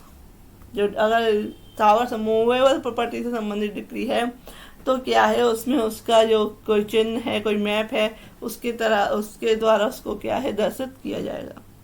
Next आते हैं rule 10। Rule 10 कहता है कि decree for recovery of delivery of movable property, जंगम संपत्ति के परिधान के लिए डिक्री, जहां बात जंगम संपत्ति के लिए है और डिक्री ऐसी संपत्ति के परिधान के लिए, वहां यदि परिधान नहीं कराया जा सकता है तो डिक्री में धन के उस परिणाम का भी कथन किया जाएगा जो अनुकल्पता दिया जाएगा। जहाँ जंगम संपत्ति के परिधान के लिए कोई डिक्री बनाई गई है, decree for deliver of movable property, where the suit is movable property and the decree is for delivery of such properties, the decree shall also state the amount of money to be paid as a alternative is delivered cannot be had। तो अगर जंगम संपत्ति खराब हो गई है, उसे बेच दिया गया है, तो उसकी जो मनी है, जो पैसा आया है, वो डिलीवर किया जाएगा, या अगर जो मूवेबल प्रॉपर्टी है उसको क्या है दिया जाएगा। नेक्स्ट आते हैं रूल 11। रूल 11 कहता है डिक्री किस्तों द्वारा संदाय के लिए निर्देश दे सकेगी। डिक्री में डायरेक्ट पेमेंट बाय इंस्टॉलमेंट्स, यदि और जहां तक कोई डिक्री धन संदाय के लिए है तो वहां तक न्यायालय उस संविदा में जिसके अधीन धन संदेह है, धन देना है, अंतर्विष्ट किसी बात के होते हुए भी उन पक्षकारों को जो अंतिम सुनवाई में स्वयं या प्लीडर द्वारा उपसंजात थे, सुनने के पश्चात निर्णय के पूर्व डिक्री में किसी पर्याप्त कारण में यह आदेश सम्मिलित करेगा कि डिक्रीत रकम का संदाय ब्याज के सहित या बिना मुलतवी किया जाए या किस्तों में किया जाए। यानी कि यह जो डिक्री है उसकी जो रकम है, जो मनी है, वह इंस्टॉलमेंट में भी दी जा सकती है, ऐसा ऑर्डर कोर्ट कर सकती है। सब रूल 2 कहता है डिक्री के पश्चात किस्तों में संदाय का आदेश। Order after decree the payment by instalment, ऐसी किसी डिक्री के पारित किए जाने के पश्चात न्यायालय निर्णय के आवेदन पर या डिक्रीदार की अनुमति से आदेश दे सकेगा कि ब्याज के संदाय संबंधित निर्णय को संपत्ति की कुर्की संबंधी, उससे प्रतिभूति लेने संबंधी या अन्य ऐसे निबंधनों शर्तों को जो वह ठीक समझे डिक्रीत रकम के संदाय मुलतवी किया जाए और किस्तों में दिया जाए। उसका जो ब्याज है, जो उसकी किस्तें हैं, उसके साथ क्या है उसको भी दिया जाए। नेक्स्ट आते हैं रूल 12। रूल 12 कहता है कब्जा और अंतकालीन लाभों के लिए decree. Decree for possession and means profits, जहां बाद स्थावर संपत्ति के कब्जे का प्रद्युमन करने और भाटक और अंतकालीन लाभों के लिए है, वहां न्यायालय ऐसी डिक्री पारित कर सकेगा जो संपत्ति के कब्जे के लिए हो, ऐसे भाटकों के लिए हो जो बाद के संसद किए जाने से पूर्व किसी अवधि में संपत्ति द्वारा प्रोद्भूत हो और ऐसे भाटक के बारे में जांच करने का निर्देश देती हैं, या अंतकालीन लाभों के लिए हो या ऐसे अंतकालीन लाभों के बारे में जांच करने का निर्देश देते हों, बाद में संस्थित किए जाने से लेकर निम्नलिखित में से अर्थात डिक्रीदार को कब्जे का परिधान, डिक्रीदार को न्यायालय के मार्फत सूचना सहित निर्णय द्वारा कब्जे का त्याग और डिक्री की तारीख से 3 वर्षों की समाप्ति, इनमें से जो भी कोई घटना पहले घटित हो उस तक के भाटक और अंतकालीन लाभों के बारे में जांच का निर्देश देती है। तो उसमें क्या है, जो कब्जा दिलाना है किसी प्रॉपर्टी में उसके लिए डिक्री तैयार की गई है, या कोई ब्याज या अंतकालीन लाभों के लिए है, मीन्स प्रॉफिट के लिए है, तो उसके लिए कैसे तैयार की जाएगी रूल 12 बताता है। लेकिन जहां खंड खा या गा के अधीन जांच का निर्देश दिया जाता है उस प्रॉपर्टी का, वहां भाटक या अंतकालीन लाभों के संबंध में अंतिम डिक्री ऐसी जांच के परिणाम के अनुसार तैयार की करके पारित की जाएगी। नेक्स्ट आते हैं रूल 12A। 12A कहता है कि स्थावर संपत्ति के विक्रय और पट्टे की संविदा के विनिर्दिष्ट पालन के लिए डिक्री, जहां स्थावर संपत्ति की बिक्री या पट्टे की कोई संविदा कॉन्ट्रैक्ट के विनिर्दिष्ट पालन के लिए किसी डिक्री में यह आदेश है कि क्रय धन या अन्य राशि क्रेता या पट्टेदार द्वारा संदत्त की जाए, वहां उसमें वह अवधि निर्दिष्ट की जाएगी जिनके भीतर संदाय करना है। तो वह क्या है, डेट दी जाएगी कि इसके अंदर आप जो है उसमें जो कोई कॉन्ट्रैक्ट है, विक्रय है, पट्टा है, उसमें जो है उसका पालन करें। नेक्स्ट आते हैं कि रूल 13 जो बताता है प्रशासन बाद में decree, decree in administration suit. जहां बात किसी जो केस है किसी संपत्ति के लेखा के लिए न्यायालय की डिक्री के अधीन इसके सम्यक प्रशासन के लिए है, वहां न्यायालय अंतिम डिक्री पारित करने से पूर्व ऐसे लेखाओं के लिए जांचों के लिए आ जाने का आदेश देने वाली और अन्य आदेश देने वाले निर्देश देने वाली जो न्यायालय ठीक समझे प्रारंभिक डिग्री पारित करेगा। कि वह प्रारंभिक डिग्री पारित करेगा कि क्या है, आप इसकी जांच करें, कोई लेखा है, एडमिनिस्ट्रेशन की जांच है जो है, उसके लिए एक डिग्री पारित करेगा। उसके बाद क्या है, किसी मृतक व्यक्ति की संपत्ति का न्यायालय द्वारा प्रशासन किए जाने में यदि ऐसी संपत्ति उसके ऋणों और दायित्वों के पूरे समुदाय के लिए अपर्याप्त साबित हो तो प्रतिभूत और अप्रतिभूत लेनदारों के अपने अपने अधिकारों के बारे में, ऐसे ऋणों, ऐसे डेब्ट और दायित्वों के बारे में जो साबित किए जा सकें और वार्षिकों के भावी या समाश्रित दायित्वों के मूल्यांकन के बारे में उन्हीं नियमों का अनुपालन किया जाएगा जो न्याय निर्णित और घोषित दिवालिया व्यक्तियों की संपदाओं के बारे में उस न्यायालय की स्थानीय सीमाओं के भीतर तत्समय प्रवृत्त हो, जिनमें प्रशासन वाद लंबित है, और वे सभी व्यक्ति जो ऐसे किसी मामले में ऐसी संपत्ति में से संदाय कर पाने के हकदार होंगे प्रारंभिक डिक्री के अधीन आ सकेंगे और उन संपत्तियों के विरुद्ध ऐसे दावे कर सकेंगे जिनके लिए वे संहिता के अधीन क्रमशः हकदार हैं। ये बताया गया है।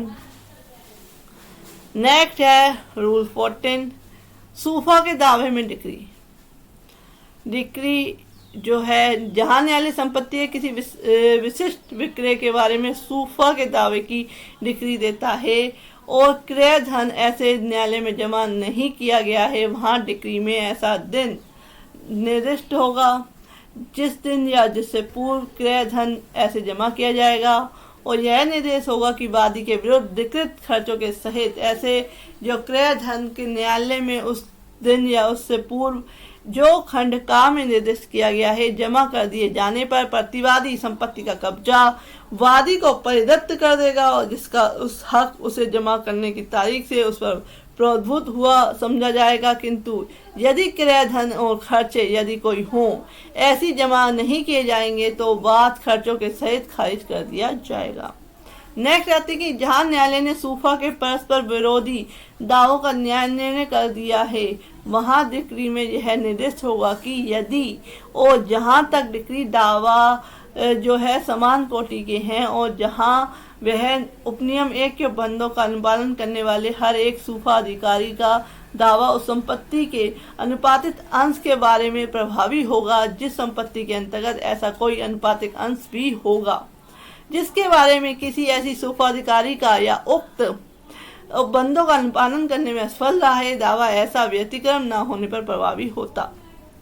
नेक्स्ट आते हैं कि यदि और जहां तक डिक्रीकृत दावे विभिन्न कोटि के हैं और जो वहां तक अवर सूफाधिकारी का दावा तब तक प्रभावी नहीं होगा जब तक वरिष्ठ सूफाधिकारी उक्त उपबंधों का अनुपालन करने में असफल ना हो गया हो। नेक्स्ट आते हैं रूल 15। रूल 15 कहता है कि भागीदारी के विघटन के वाली डिक्री में बाद में decree in suit for dissolution of partnership. जहां तक बात भागीदारी के विघटन के लिए यानी कोई फर्म है पार्टनरशिप उसको खत्म करके है के लिए और भागीदारों के लेखाओं के लिए तैयार की जानी है, वहां न्यायालय अंतिम डिक्री देने से पूर्व ऐसी प्रारंभिक डिक्री पारित करेगा कि अंतिम डिक्री से पहले एक प्रारंभिक डिक्री पारित करेगा जिसमें पक्षकारों के अनुपातिक अंश घोषित किए जाएंगे, उसके क्या राइट्स थे कितने अंश थे वो घोषित किए जाएंगे।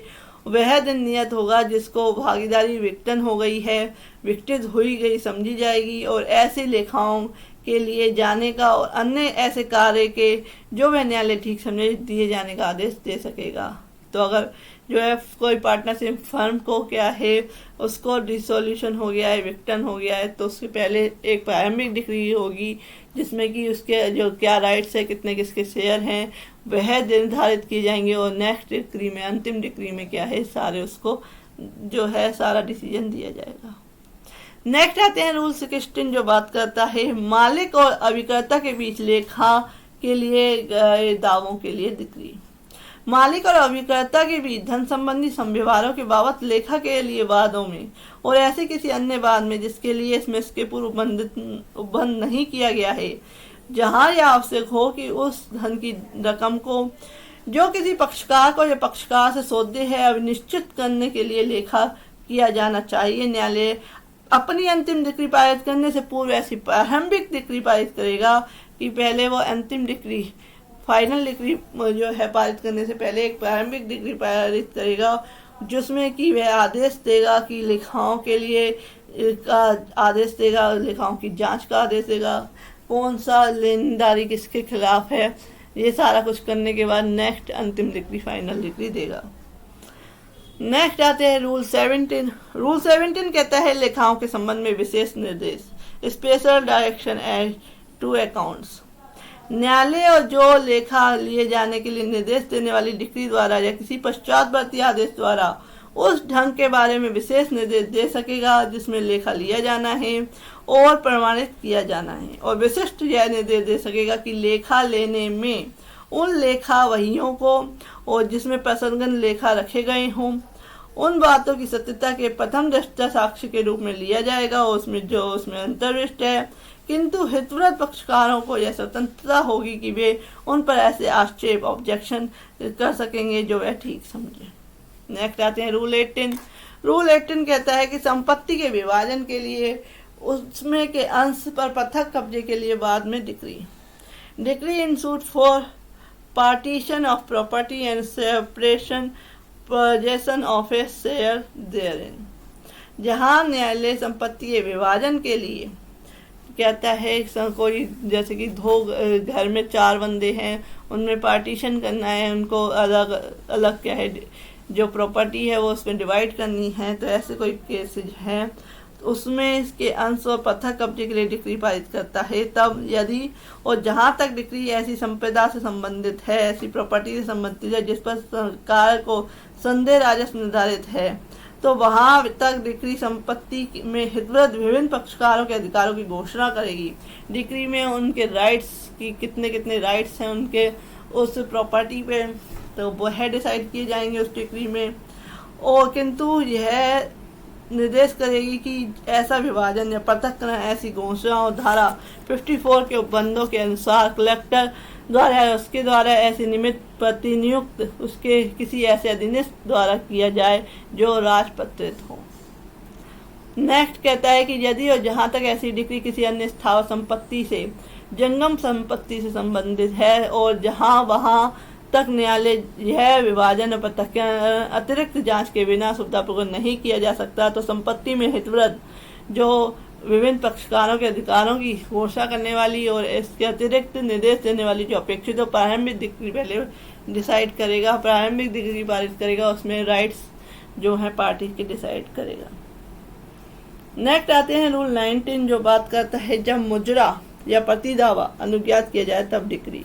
जहां प्रतिवादी को वादी के दावे के विरुद्ध मुजरा या प्रतिदावा अनुज्ञात किया गया है, वहां डिक्री में यह कथन हुआ कि वादी को कितना रकम सौदे है और प्रतिवादी को कितनी रकम सौदे है, और वह किसी ऐसी राशि की वसूली के लिए होगी जो दोनों पक्षकारों के बीच जो है सौदे प्रतीत हो। तो पहले क्या है, इस तरह से डिक्री जो है पारित की जाएगी। नेक्स्ट आते हैं सब रूल 2 जो कहता है मुद्रा प्रतिदावा संबंधी डिक्री की अपील। किसी ऐसे वाद में जिसमें मुद्रा का दावा किया गया है या प्रतिदावा किया गया है, पारित किसी भी डिक्री की अपील होने के उपबंध लागू होते हैं, तो वह अधीन होती हुई यह मुद्रा दावा प्रतिदावा ना किया होता तो इस नियम के उपबंध लागू होंगे जो मुद्रा के आदेश 8 के नियम 6 के अधीन और अन्यथा अनुज्ञेय हों। नेक्स्ट आते हैं रूल 20 जो कि लास्ट रूल है, जो बात करता है कि निर्णय डिक्री की प्रमाणित कॉपियों का दिया जाना। Certified copy of the judgment and decree shall be furnished to the party on the application of the court and at their expenses. निर्णय और डिक्री के प्रमाणित कॉपियां पक्षकारों को न्यायालय के आवेदन पर और उनके खर्चों पर दी जाएंगी। तो ये बात करता है ऑर्डर 20 और ये था रूल 20 तक। तो friend, if you like my video, next video में ऑर्डर 21 जो कि बहुत ही लेंथी है उसे कुछ पार्ट्स में डिवाइड करना पड़ेगा। तो friend, if you like my video, please like and subscribe my channel. Thank you for watching.